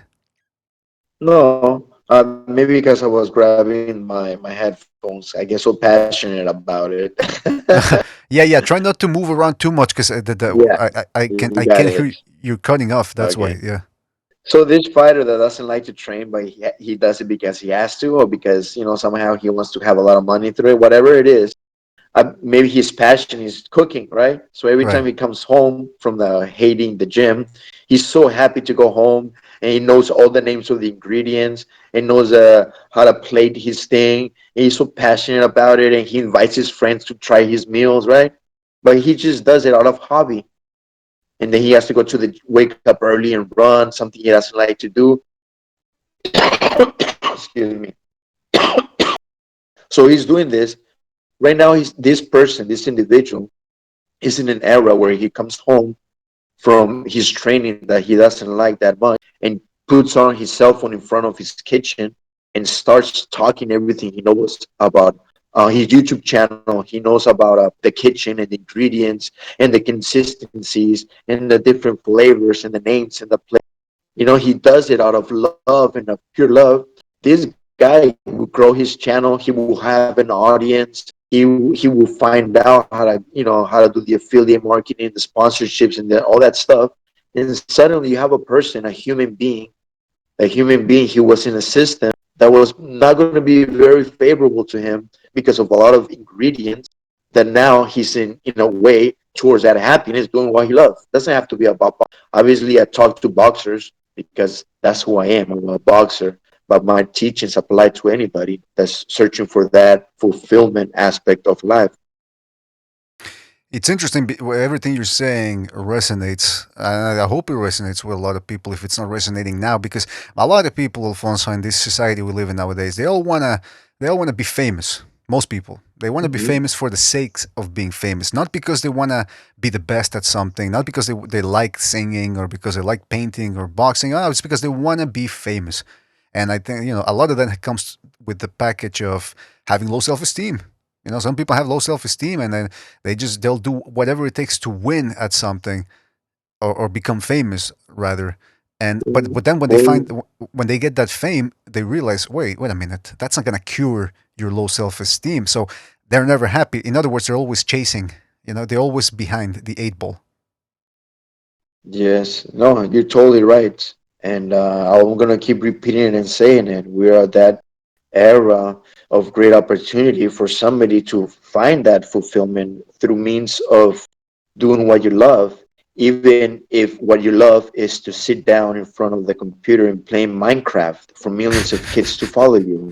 You know what I'm saying? Right. If we go back to the beginning, yeah, if that's what you love, baby, do it. And the knowledge and the reach of knowledge right now is so accessible. You go to YouTube and you just ask, and they give you the knowledge on how to be this guy that can do what you love, whether it's playing video games or boxing or whatever, and how to really make a living out of it and be fulfilled. Because like you just said, a lot of these fighters that don't want to be that just do it for the fame and money, they do get there. I'm not saying nobody does. Some do. They put the effort, but when they get there, they're not fulfilled because it's not their love, it's not their happiness. They were loving something else. If these guys the gamers, they're famous, they get their money, but they're happy, and that's what we go down to, man. This about being happy. Let me tell you why. There's another thing that I say, and I hope you can repeat it. And everybody that's listening, I hope you understand it. That the reason Canelo, Mayweather, Pacquiao, they are there at the top, taking over boxing, being the best fighters in the world, and all that stuff. Muhammad Ali, and we're talking about the greatest of the greatest. The reason they get that title is not because they have more talents, not because they have more knowledge. Are you moving around again, Alfonso? Because Which you're is cut. they love. the sport. Yeah. Yeah, We missed they we they missed. love the sport more. Sorry, Alfonso. Sorry, but we missed like the last 15 seconds of what you said because you're cutting off again. Okay, so what I said is this: that the recent Pacquiao and Mayweather and Canelo are on top. The reason they are there making history, Muhammad. Fights, and we're gonna super box. I I don't believe it's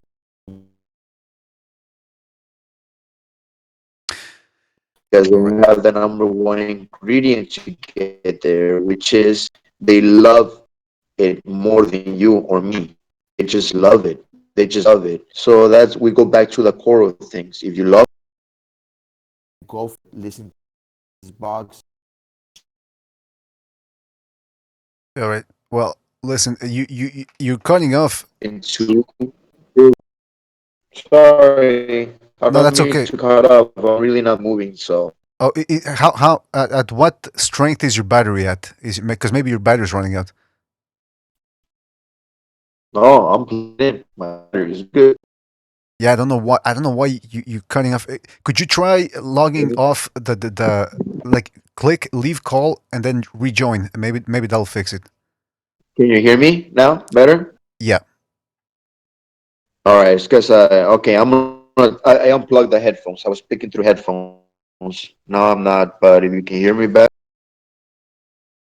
Yeah, I can hear you better now. awesome. Oh, are you still there, Alfonso? Hello? Yeah?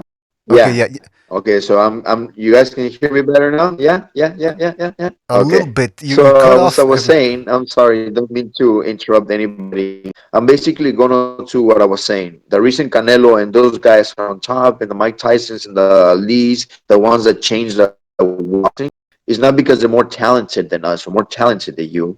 It's because they have the number one ingredient to be that type of individual in the sport of boxing, for example, is because they Mhm. love it more. They love it more. So if your passion is something else and your love is something else that is not boxing, I suggest you do that because that is the number one ingredient for you to have it, for you to be happy and for you to be the best at what you do. That's true. That's absolutely true.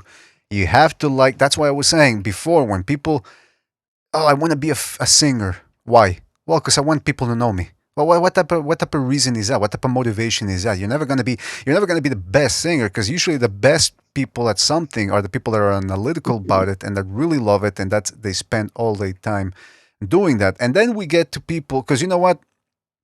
I think that this new internet age can certainly get a lot of more people out there and make them famous, but not just everybody that's famous is a good person. You know, like I said, the people that are famous sometimes they get famous through trickery, through chicanery, through tomfoolery. And I just want to read a quote here, Galatians 5:19-21.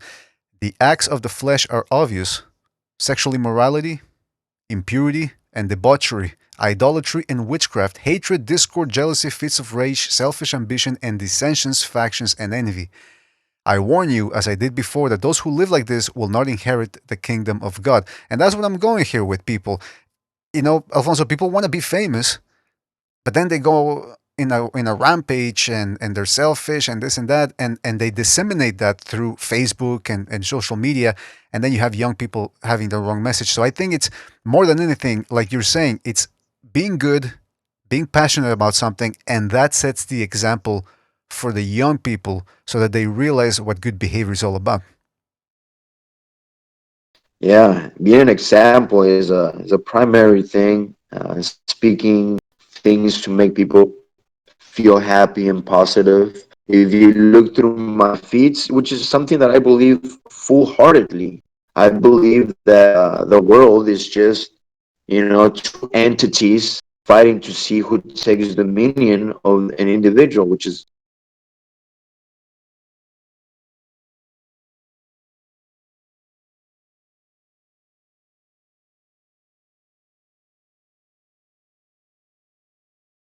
Hmm. Okay. I don't know if I'm the only one that can't hear him anymore. Alfonso, try. I can't hear you anymore. I think you cut off for good this time. Could you? And I really want to hear what you have to say about that. But could you just click leave call there, the red button that you see in the middle, and rejoin the room again? Because maybe that'll fix the problem. Can you hear Alfonso, me, man? yeah, I can hear you. Okay. But yeah, but I Yeah. can't hear Alfonso though. Yeah. Oh boy, Oh. Bucho, it's never really. Well, we have the phone lines. We could maybe next time we should try the phone lines. Wow, I don't think the phones are gonna be any better. Yeah, it's Alfonso. Are you there? No, Let me I'm write. saying we can try him calling the show instead That's what I'm using the phone saying. number. That's what I'm saying. But I don't think. Hold on. I'm gonna write him a message here. All right, Alfonso, try leaving the room and rejoining this room. I mean, because Alfonso, maybe I don't know if you can hear me or not, but I think it's the. Oh, there he goes. Okay. Hey, if that doesn't work, listen, I open the phone lines. Just we'll give him the phone number. Tell him. Oh, now you're cutting off. Now you're cutting off. Okay, keep talking. See if I. Yeah, I was saying maybe we should give him the phone number. Yeah, maybe. Well, we'll see. We'll see if it fixes the issue. Oh, okay, Alfonso, are you there? Alfonso, can you hear me? Hello. Yeah, can you hear me? Yes. Can you hear me? Yes. Let's do a little test. Just say hello, hello, hello, hello, hello, like for 5 seconds. See if you don't cut off. Hello. Hello. Hello. Hello. Hello. Hello. Hello. Hello. Yeah. Hello. Okay. Hello. Yeah. Yeah. You cut off a little, but I think it might be okay. Let's try it again. So you were gonna say something about setting the example for people and that were entities fighting. I don't know where you were going with it, but yeah. Yeah, I was just same thing that I can see that online. A lot of people are always posting stuff, um, that actually don't lift up the spirits. So I try to do that myself. I can't tell people what to do, what not to do, or point fingers. I can only do my part. So if I see that 100 posts, usually talk about me, what I'm doing, creating some kind of jealousy amongst others or competition aspect on others, which is, Hmm. our human nature. I try to dedicate my time to actually teach people, give tutorials, help them vibe higher, doing my morning songs, just try my best to make people lift up their spirits and their vibrations because ultimately, God vibes in a very high vibration feeling, the best one of all, and it's our job to walk there, with our choices and our decisions and our free will. And it's hard. I'm not saying it's not hard. Like, it's hard not to be worried. It's hard not to be angry. It's hard not to, have these low vibration feelings. But I Hmm. think if we have that in our mind, like, oh no way, I can't be worried. I have to have faith, or I have to have this feeling of trust, of happiness. Then I think that's a battle that we have to do. So in essence, yeah, if we're role models, let's just try to give information to people to make them better. You know, it's Hmm. okay to show off once in a while. I mean, if you want to do 10 posts, I suggest you do 9 posts, about your clubbing and about your car and about your apps. But maybe once in a while, every 10, just post something to help people become better human beings. It's easier to be bad and hurtful, and it's easier to be boastful and vain than it is to be righteous. Otherwise, everybody would be trying to. Now, I'm not saying that there's such a, righteous people are rare in this Well, world, but I I, think we can. I think this is I think this is an excellent moment to give you the example in analogy of boxing. You Please, know, please go to ahead. be world champion is very hard. If you take the easy way out, if they take the easy route towards being a world champion, you're probably never going to be a world champion. Taking shortcuts on your runs, messing around rather than concentrating, just doing everything half-assed. you're probably not going to be champion. It's the same thing with this internal battle of always trying to be positive. You Hmm. constantly have to train. You have constantly have to give 100% effort. And if you do that in the same aspect of being world champion as a fighter, giving your best effort every day, showing up, and you're tired but pushing through, etc., in the same aspect, trying to be positive and trying to be happy, it requires as much effort. Who said it was easy? If it That's was right. easy, everybody would be world champion. If it was easy, everybody would be joyous and happy and shalala. But it's not. It's very hard. But I can Shalala. Yeah. guarantee you, my friends, I can guarantee you, my friends, that if you give that effort and you have your world championship belts, you're gonna you're gonna explode of happiness. And if you give that effort and that extra effort in terms of you being positive and happy and giving, when you get that world championship of happiness, it's gonna be glorious, baby. Well, you know what? Oh, sorry. Didn't mean to cut you off. No, you're good. Okay, okay. Yeah, well, I was gonna get, I was gonna give you an example here in my little world here of the boxing on YouTube. It's amazing how, because I've been on the talking boxing for a long time before YouTube, on the message boards and all that. And it's interesting how you always see people saying, "Oh, this boxer sucks. Oh, this guy's overrated. This guy's fought nothing but bums. This guy is a bum." And I'm thinking, like I told you before, it's like, do you know? Like the rhetorical question is, do you know how hard it is to become a contender? And it seems like it's always easier. It's most people know this. It's always easier to talk down about somebody than to actually put the work in to do something good in your life. It's if you can criticize somebody, it always makes us feel a little better about ourselves. And some people take that way overboard, especially now on the internet. You get to see all types of comments that you would normally never encounter in your daily life. So I think it's interesting that you have to have the mindset of just do your own thing, focus on your work, focus all your energies on something, creating something positive for you, and that way in the process you create an armor by which you can use to shield yourself from all the negativity that's out there. Yes, of course. And I think it goes into the aspect of knowledge is really understanding what's happening. For me, for example, when I get a hater online, being negative, talking shit or something, I don't see it honestly as a person, as that person is trying to harm me, trying to make me mad. I see it as a person that doesn't know that he's being influenced by the little devil in his shoulder, Hmm. to have this feeling. So rather than me attacking this person and taking it personal, I actually look at this person as, not pity, but like, oh man. And I write, actually, if you look through my thing, every hater, every bad comment, which I don't get much, some people are brave enough to do it, right? Hmm. They write bad. Every single one of those bad comments, I always reply. I really wish for you to have so much happiness and so much joy in your life and so much love that the only thing that comes out of you is that love, happiness, and joy. And unfortunately, we got people that don't even know that their body has both, has joy and hate. That's why they're able to portray hate. That's why they're able to portray negativity, because they had negativity. And I always also give this example about people that we are like a glass of water. You know, the faucet is constantly running. And in this water, if it's clear, the only thing this water can really spill is clear water. It's inevitable. It's physics. This is the same way we work as humans. But if this water, if you put coloring drops on it, it's going to taint the water. Therefore, the water is going to be able to spill tainted water. We as humans are the same. When somebody starts talking negative and talking bad and being, just spilling dirty waters, because that's what he has inside of that person.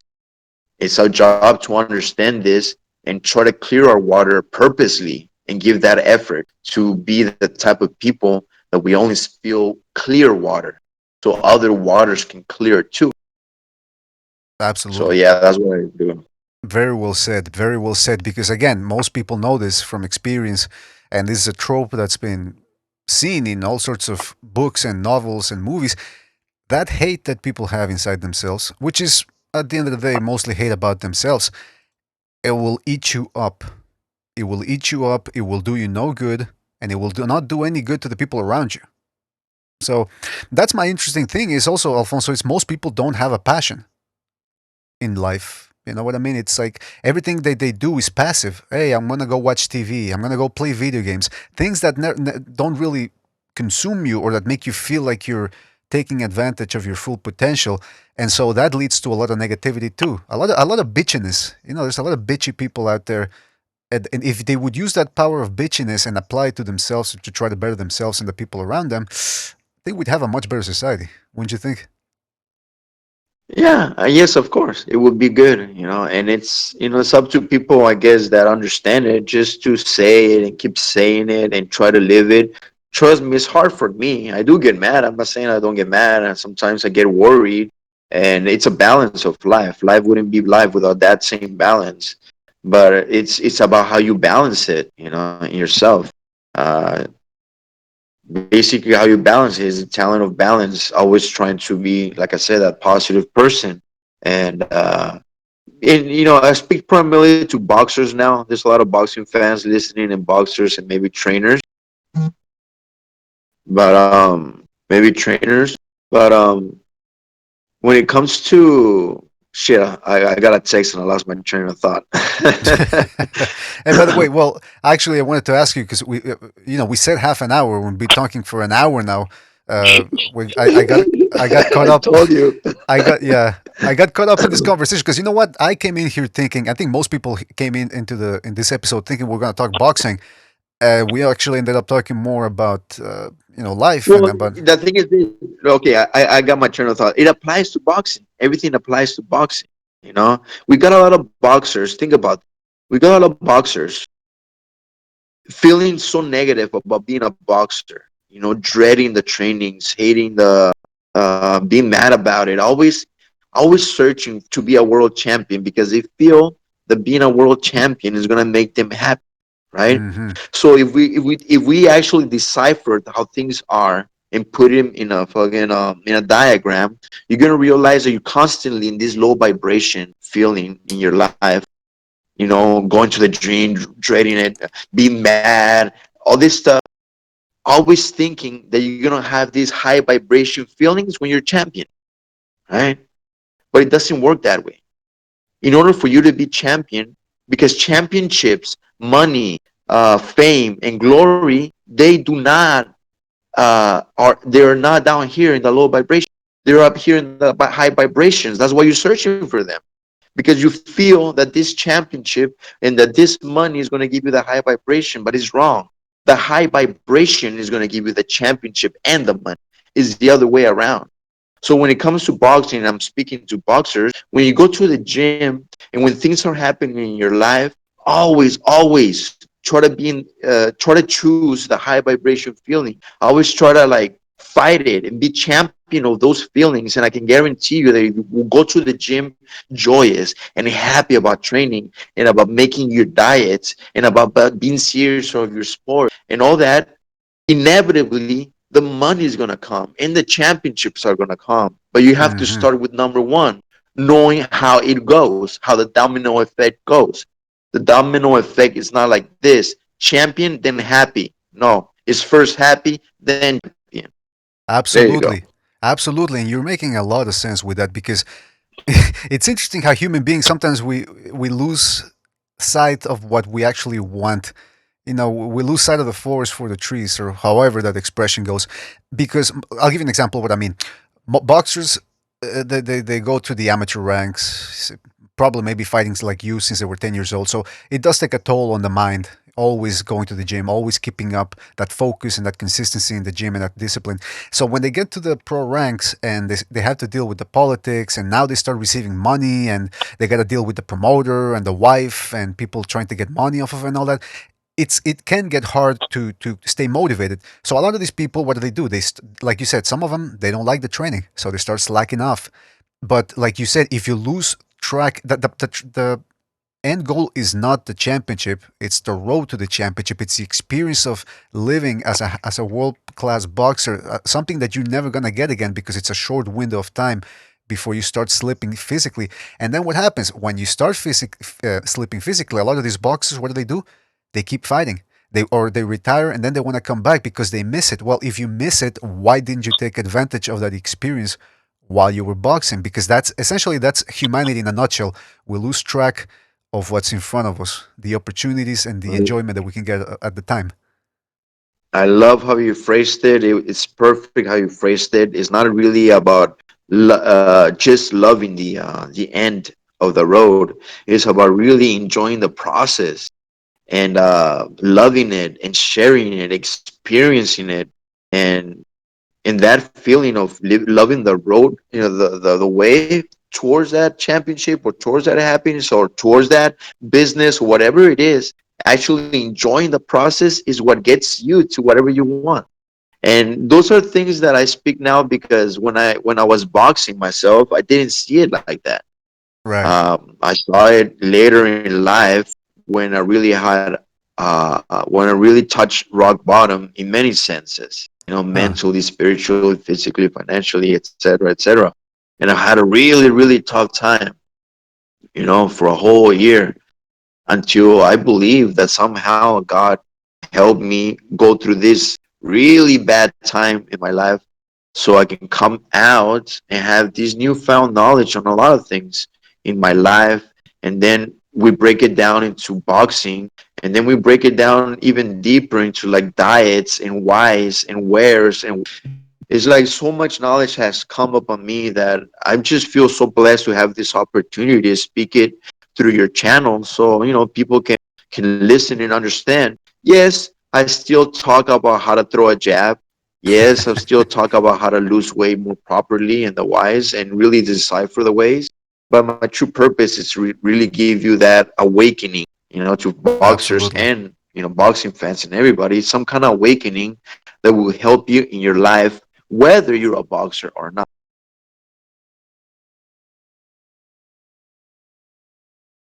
Hello.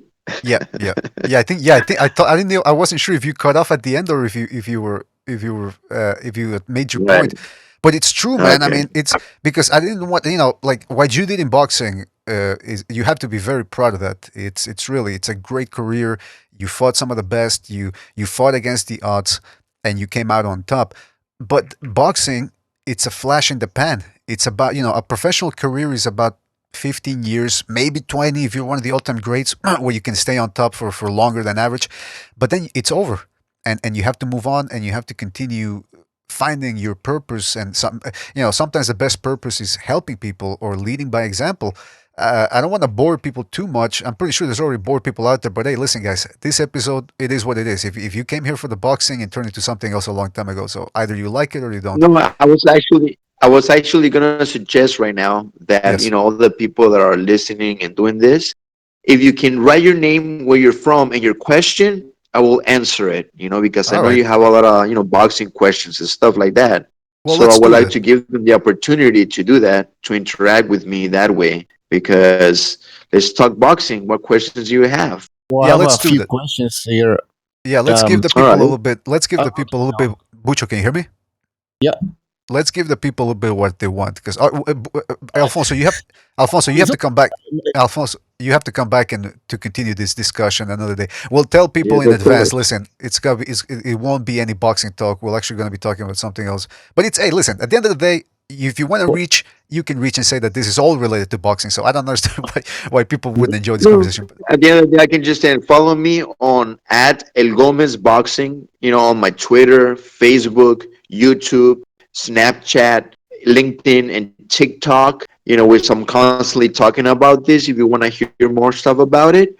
But right now, it's a good opportunity to switch it up and give the fans what they want. They want to that's talk right. boxing, who won, Canelo or GGG, and stuff like that. So I'll to try answer to. that question, yeah, I'm just going I'll to try to say I bring you. think 1-1. I'll try to bring you onto my new app that I'm developing. It's called the Jesus app. I think it's going to be fantastic. All right, Bucho, go ahead, man. Let's get some questions for Alfonso, some boxing questions to Alfonso.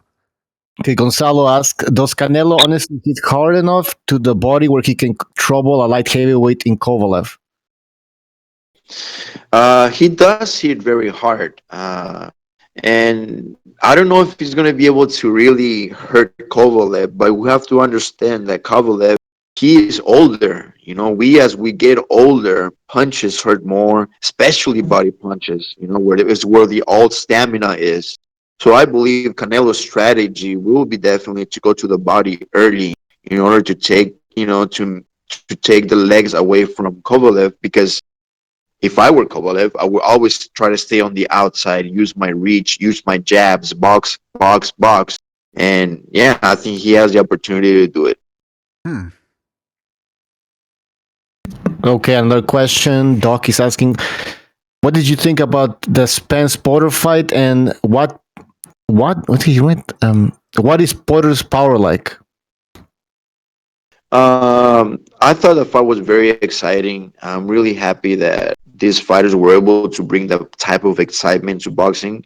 We always rely on the Mexicans and the Latinos to bring that type of fight. So I'm really happy that Porter and Spence show the world that boxers and that can also create exciting fights. So that's really awesome.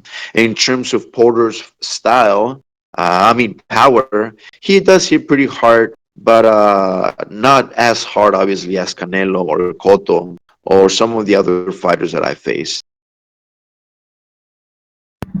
Okay, and we have a question. Who is the best fighter you fought from the UK?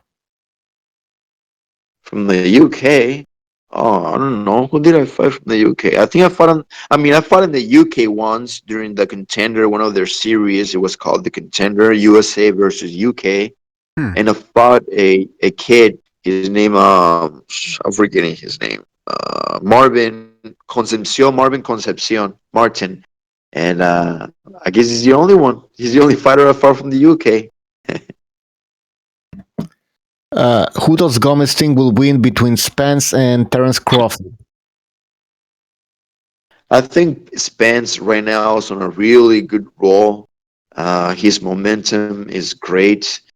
Even though Crawford is very talented, very good at his craft, what he does, I believe that I believe more in energy when it comes to things like this, and I believe everybody's mind spends momentum, all the energy when you think about Spence. A lot of people are just shooting all that power towards him, and I think if that fight were to happen, I think he's going to carry that energetic momentum.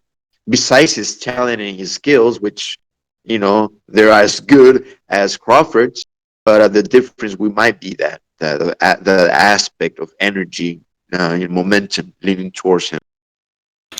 Who is the best fighter you fought?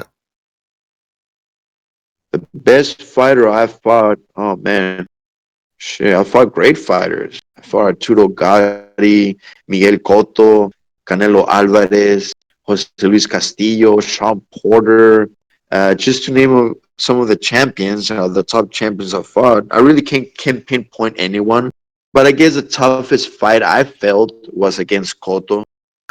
Many circumstances before the fight, didn't allow me to really be at my tip-top shape, which made this fight even harder. But in terms of overall fighter, as the way I see it, Cotto was really good, very precise with his punches, impeccable accuracy, power, very good. And yeah, Cotto is a very good fighter. What is your best fight, and where can we view it?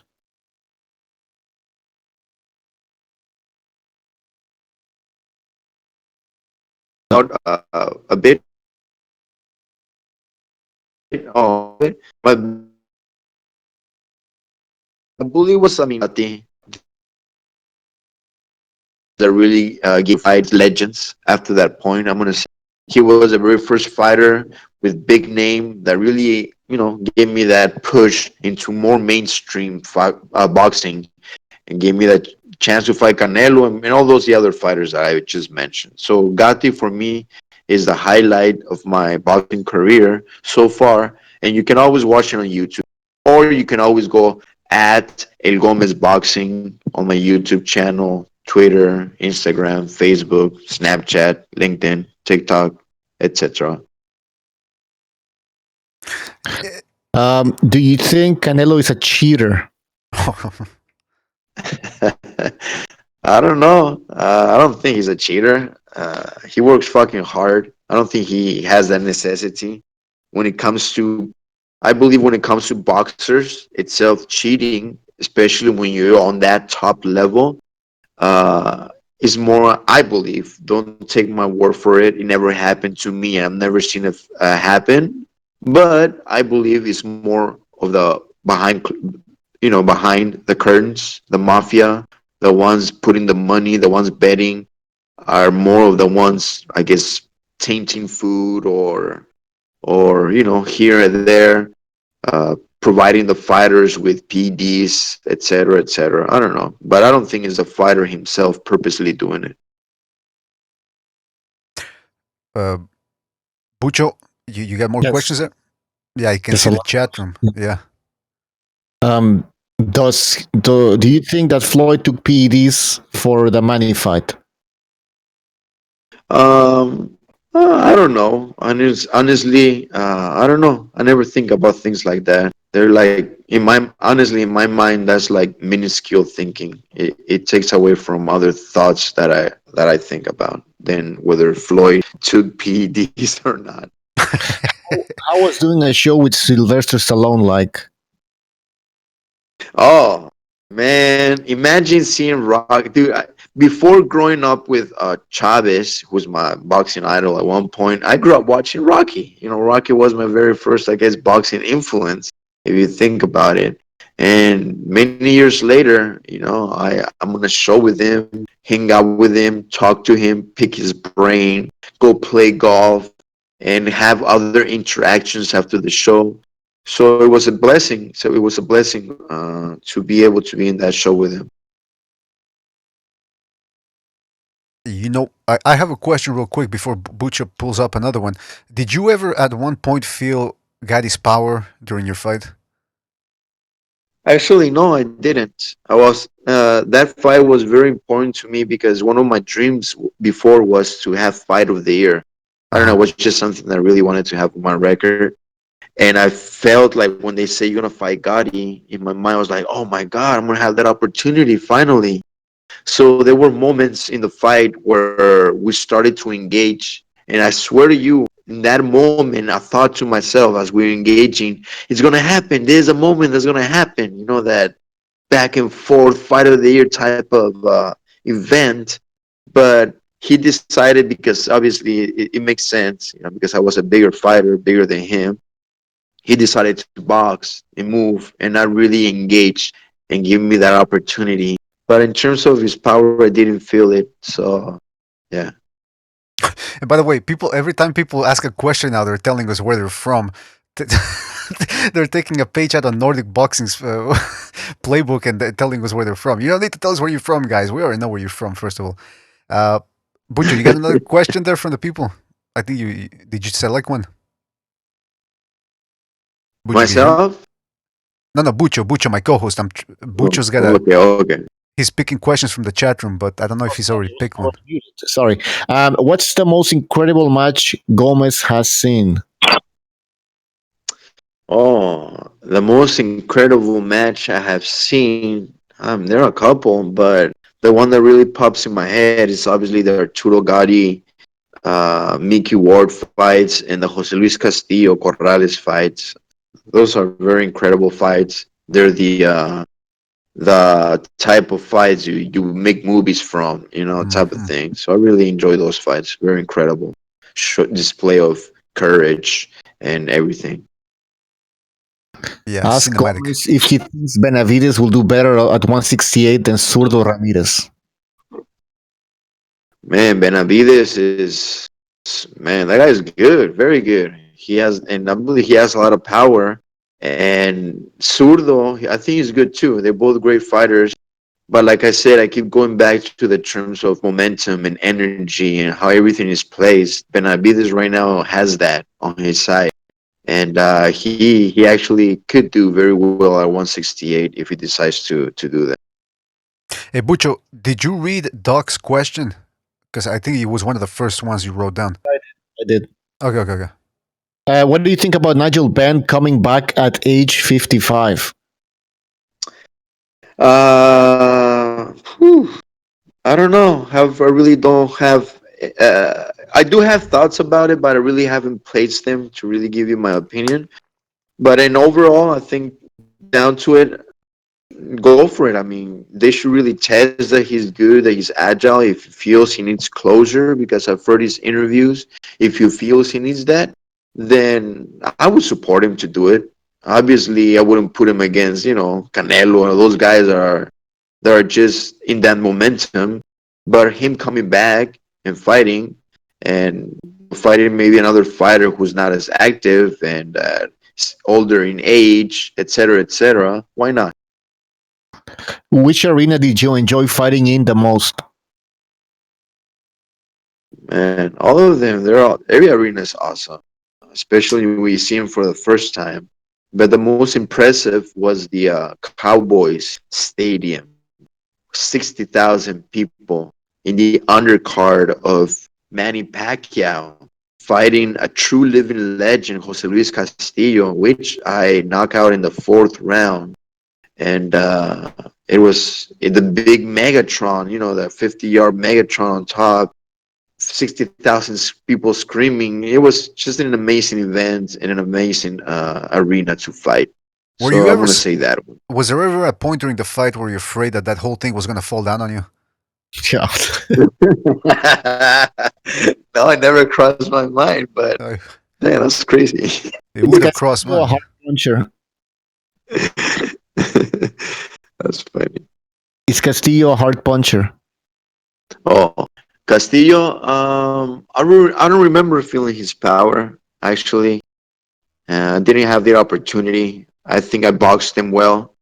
I used my distance, and we know that he was very powerful at a lighter weight, at a welterweight. So I didn't feel his power because of the weight and because I also did the right strategy. Yeah, absolutely. Yeah. What was your reaction when you got the Cotto fight? Oh, I was very well. I was very excited because it was going to be a big fight because I was going to get good money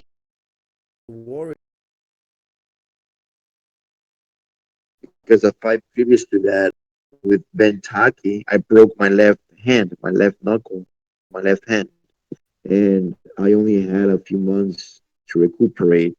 And even the night of the fight against Cotto, they had to bring a medical doctor who injected cortisone in my hand, so they were able to bend my finger because my Oh, finger had created so much scar tissue, my knuckle, that I couldn't bend and make a fist without hurting.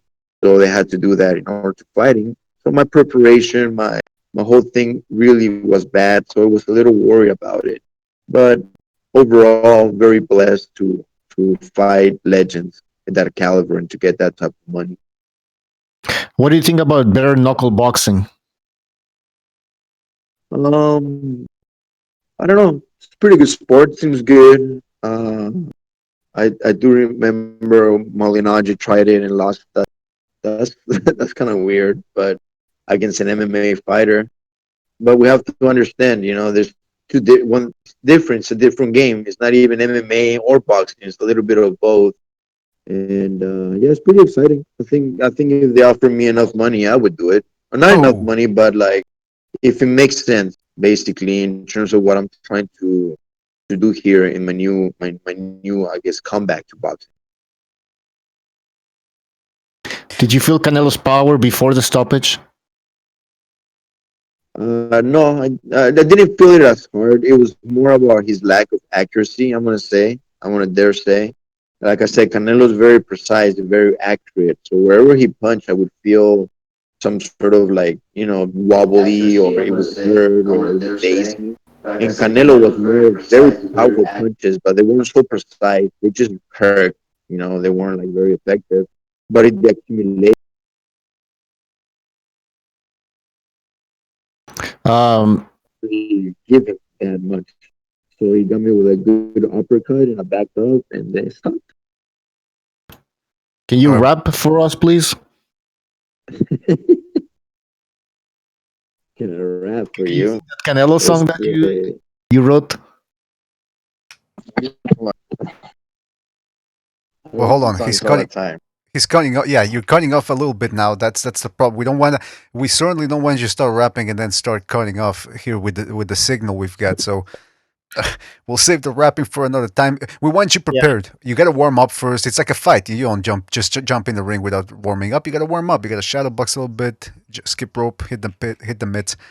Uh, all right, so Bucho, a couple of more questions, and then we do have to let Alfonso Gomez go because we've already kept him here for more than an hour when we said it Yeah. was going to be just half an hour. So. Um, I told it.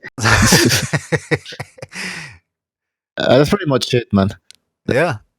Yeah. All right. But Alfonso, you got to come back for round two. And so that we can warn people for an episode where we're gonna talk just live, and then an episode where we can get more of people's boxing questions in there. Because this is a boxing channel. We actually have a second channel. We don't use it all that much, but it's non-boxing, and we just get together and talk about whatever subject we want. So maybe that would actually be better suited for that channel. But listen, I we know, barely. and to all the boxing fans that were expecting, your typical fighter just talking boxing stuff. I apologize, but I hope you do go back and listen to this broadcast again, and but this time look at it with the eyes of that I'm trying to give you of understanding a new way of doing things in your life that are going to make That's you right. a much better human being and much happier.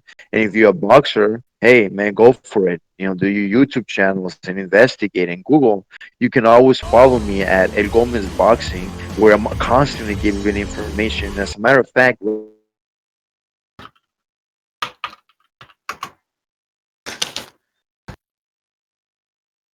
to provide fighters enough tools at their disposal to create their channels and create the branding and incorporating themselves and learn how to earn money, etc., without depending so much on the managers and promoters and everybody who's on their own, basically. Mm-hmm. So yeah, follow me. But next time, next interview, I'm gonna cut it shorter in terms of those things and focus more on your questions and your doubt when it comes to boxing, all that Well, stuff. listen, we certainly appreciate having you on here. I enjoyed the conversation. I'm the one that has to apologize to the people out there because if they expected it was going to be more boxing, I didn't expect that you were going to come at us with this type of subject matter. That's why but I was pleasantly surprised. But we do have an audience, and I do have to apologize from my part, not from you, Alfonso, because you're the guest. You never have to apologize. But I will take responsibility. Anything else you want to promote? All Oh, right, just thanks for. myself. No, I just want to give a shout out. I want to invite everybody to, really follow me in these channels at El Gomez Boxing. All those channels, YouTube, Instagram. Because the important thing here is that we are in this new era where I might be the one starting it or maybe the loudest, not starting it per se. But more boxers will evolve into being independent boxers, boxerpreneurs, boxing influencers. They will evolve more and more and more, trying to create more independency and for themselves and more say in what is their life in their boxing careers. So you as a boxing fan, what you can do is really, get involved with the fighter that's trying to do this. Purchase his products, his merchandise, his webinars, attend his seminars, share his content, engage. That is the way you are going to be part of this new evolution of boxers that is coming. So I encourage you all to do that, to share, to love, and to really grow as a community of boxers that are taking over the internet.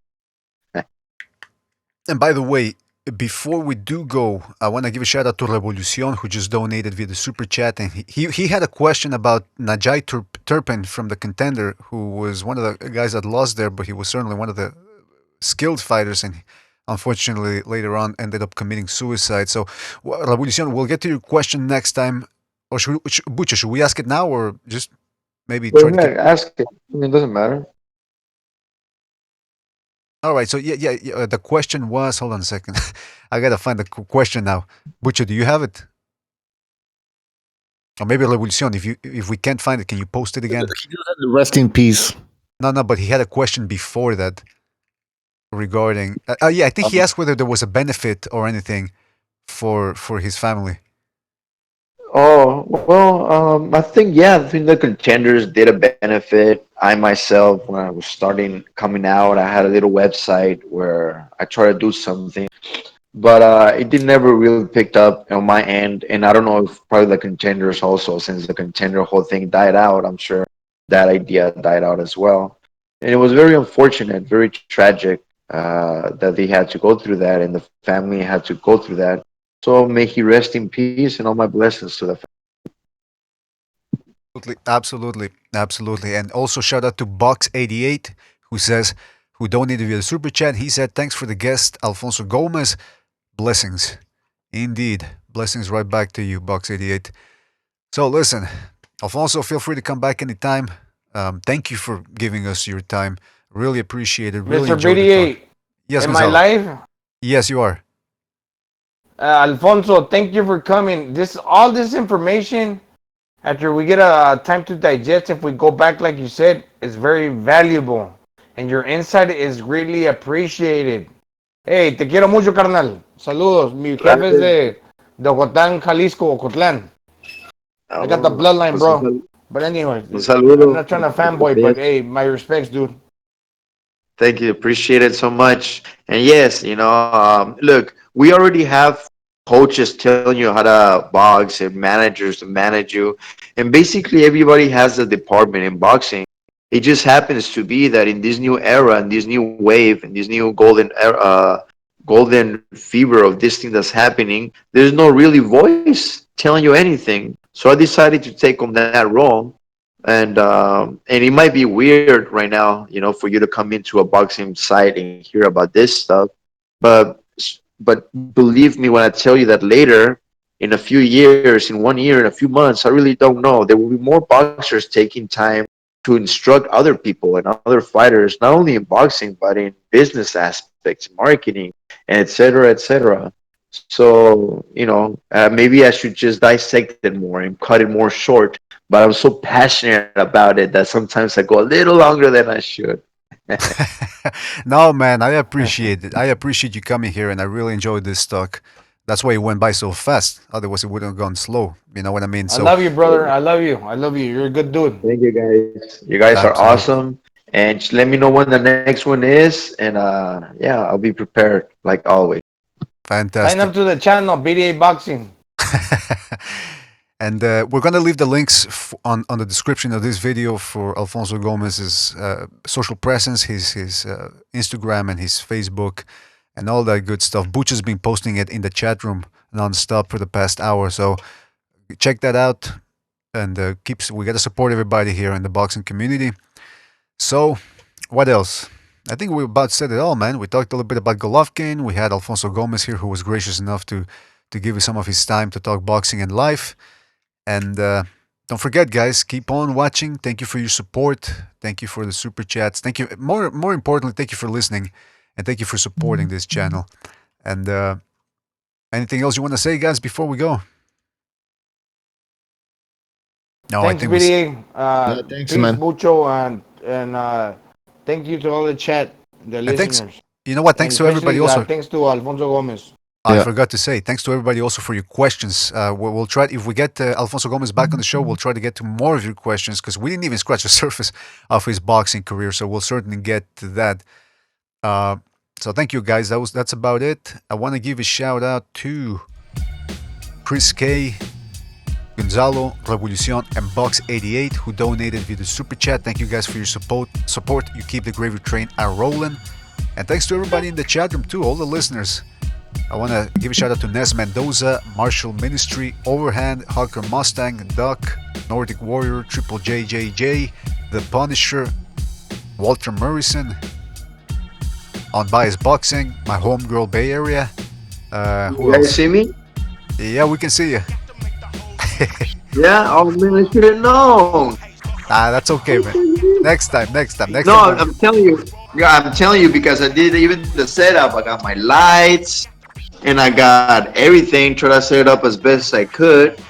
And all this time I was wondering, how come Discord doesn't have a video? I don't understand. Anyway, It's got it so all. Wilson, something video. Hello, everybody. You guys are awesome. Everybody listening, we're gonna have better time next time. More conversation about boxing. So continue following me, following the channel. Peace. That's right. Thank you, Alfonso, for that shout out. And also, thank you to SAS in the chat room, Alconbert, Apostrophe, Boxing Virus, Gonzalo, who was there as well, Rohoa, I think I got that right, and many more people. If I left anybody out, Philippe Courtois, of course, Kent, the Fight Scout. Thank you, fellas, everybody, for joining us. Grievous. Thank you, everybody, and we'll see you in the next one, folks. Take it easy. Thanks for watching. Peace. Un rato, Alfonso. Nos vemos. Se olvidó Guadalajara.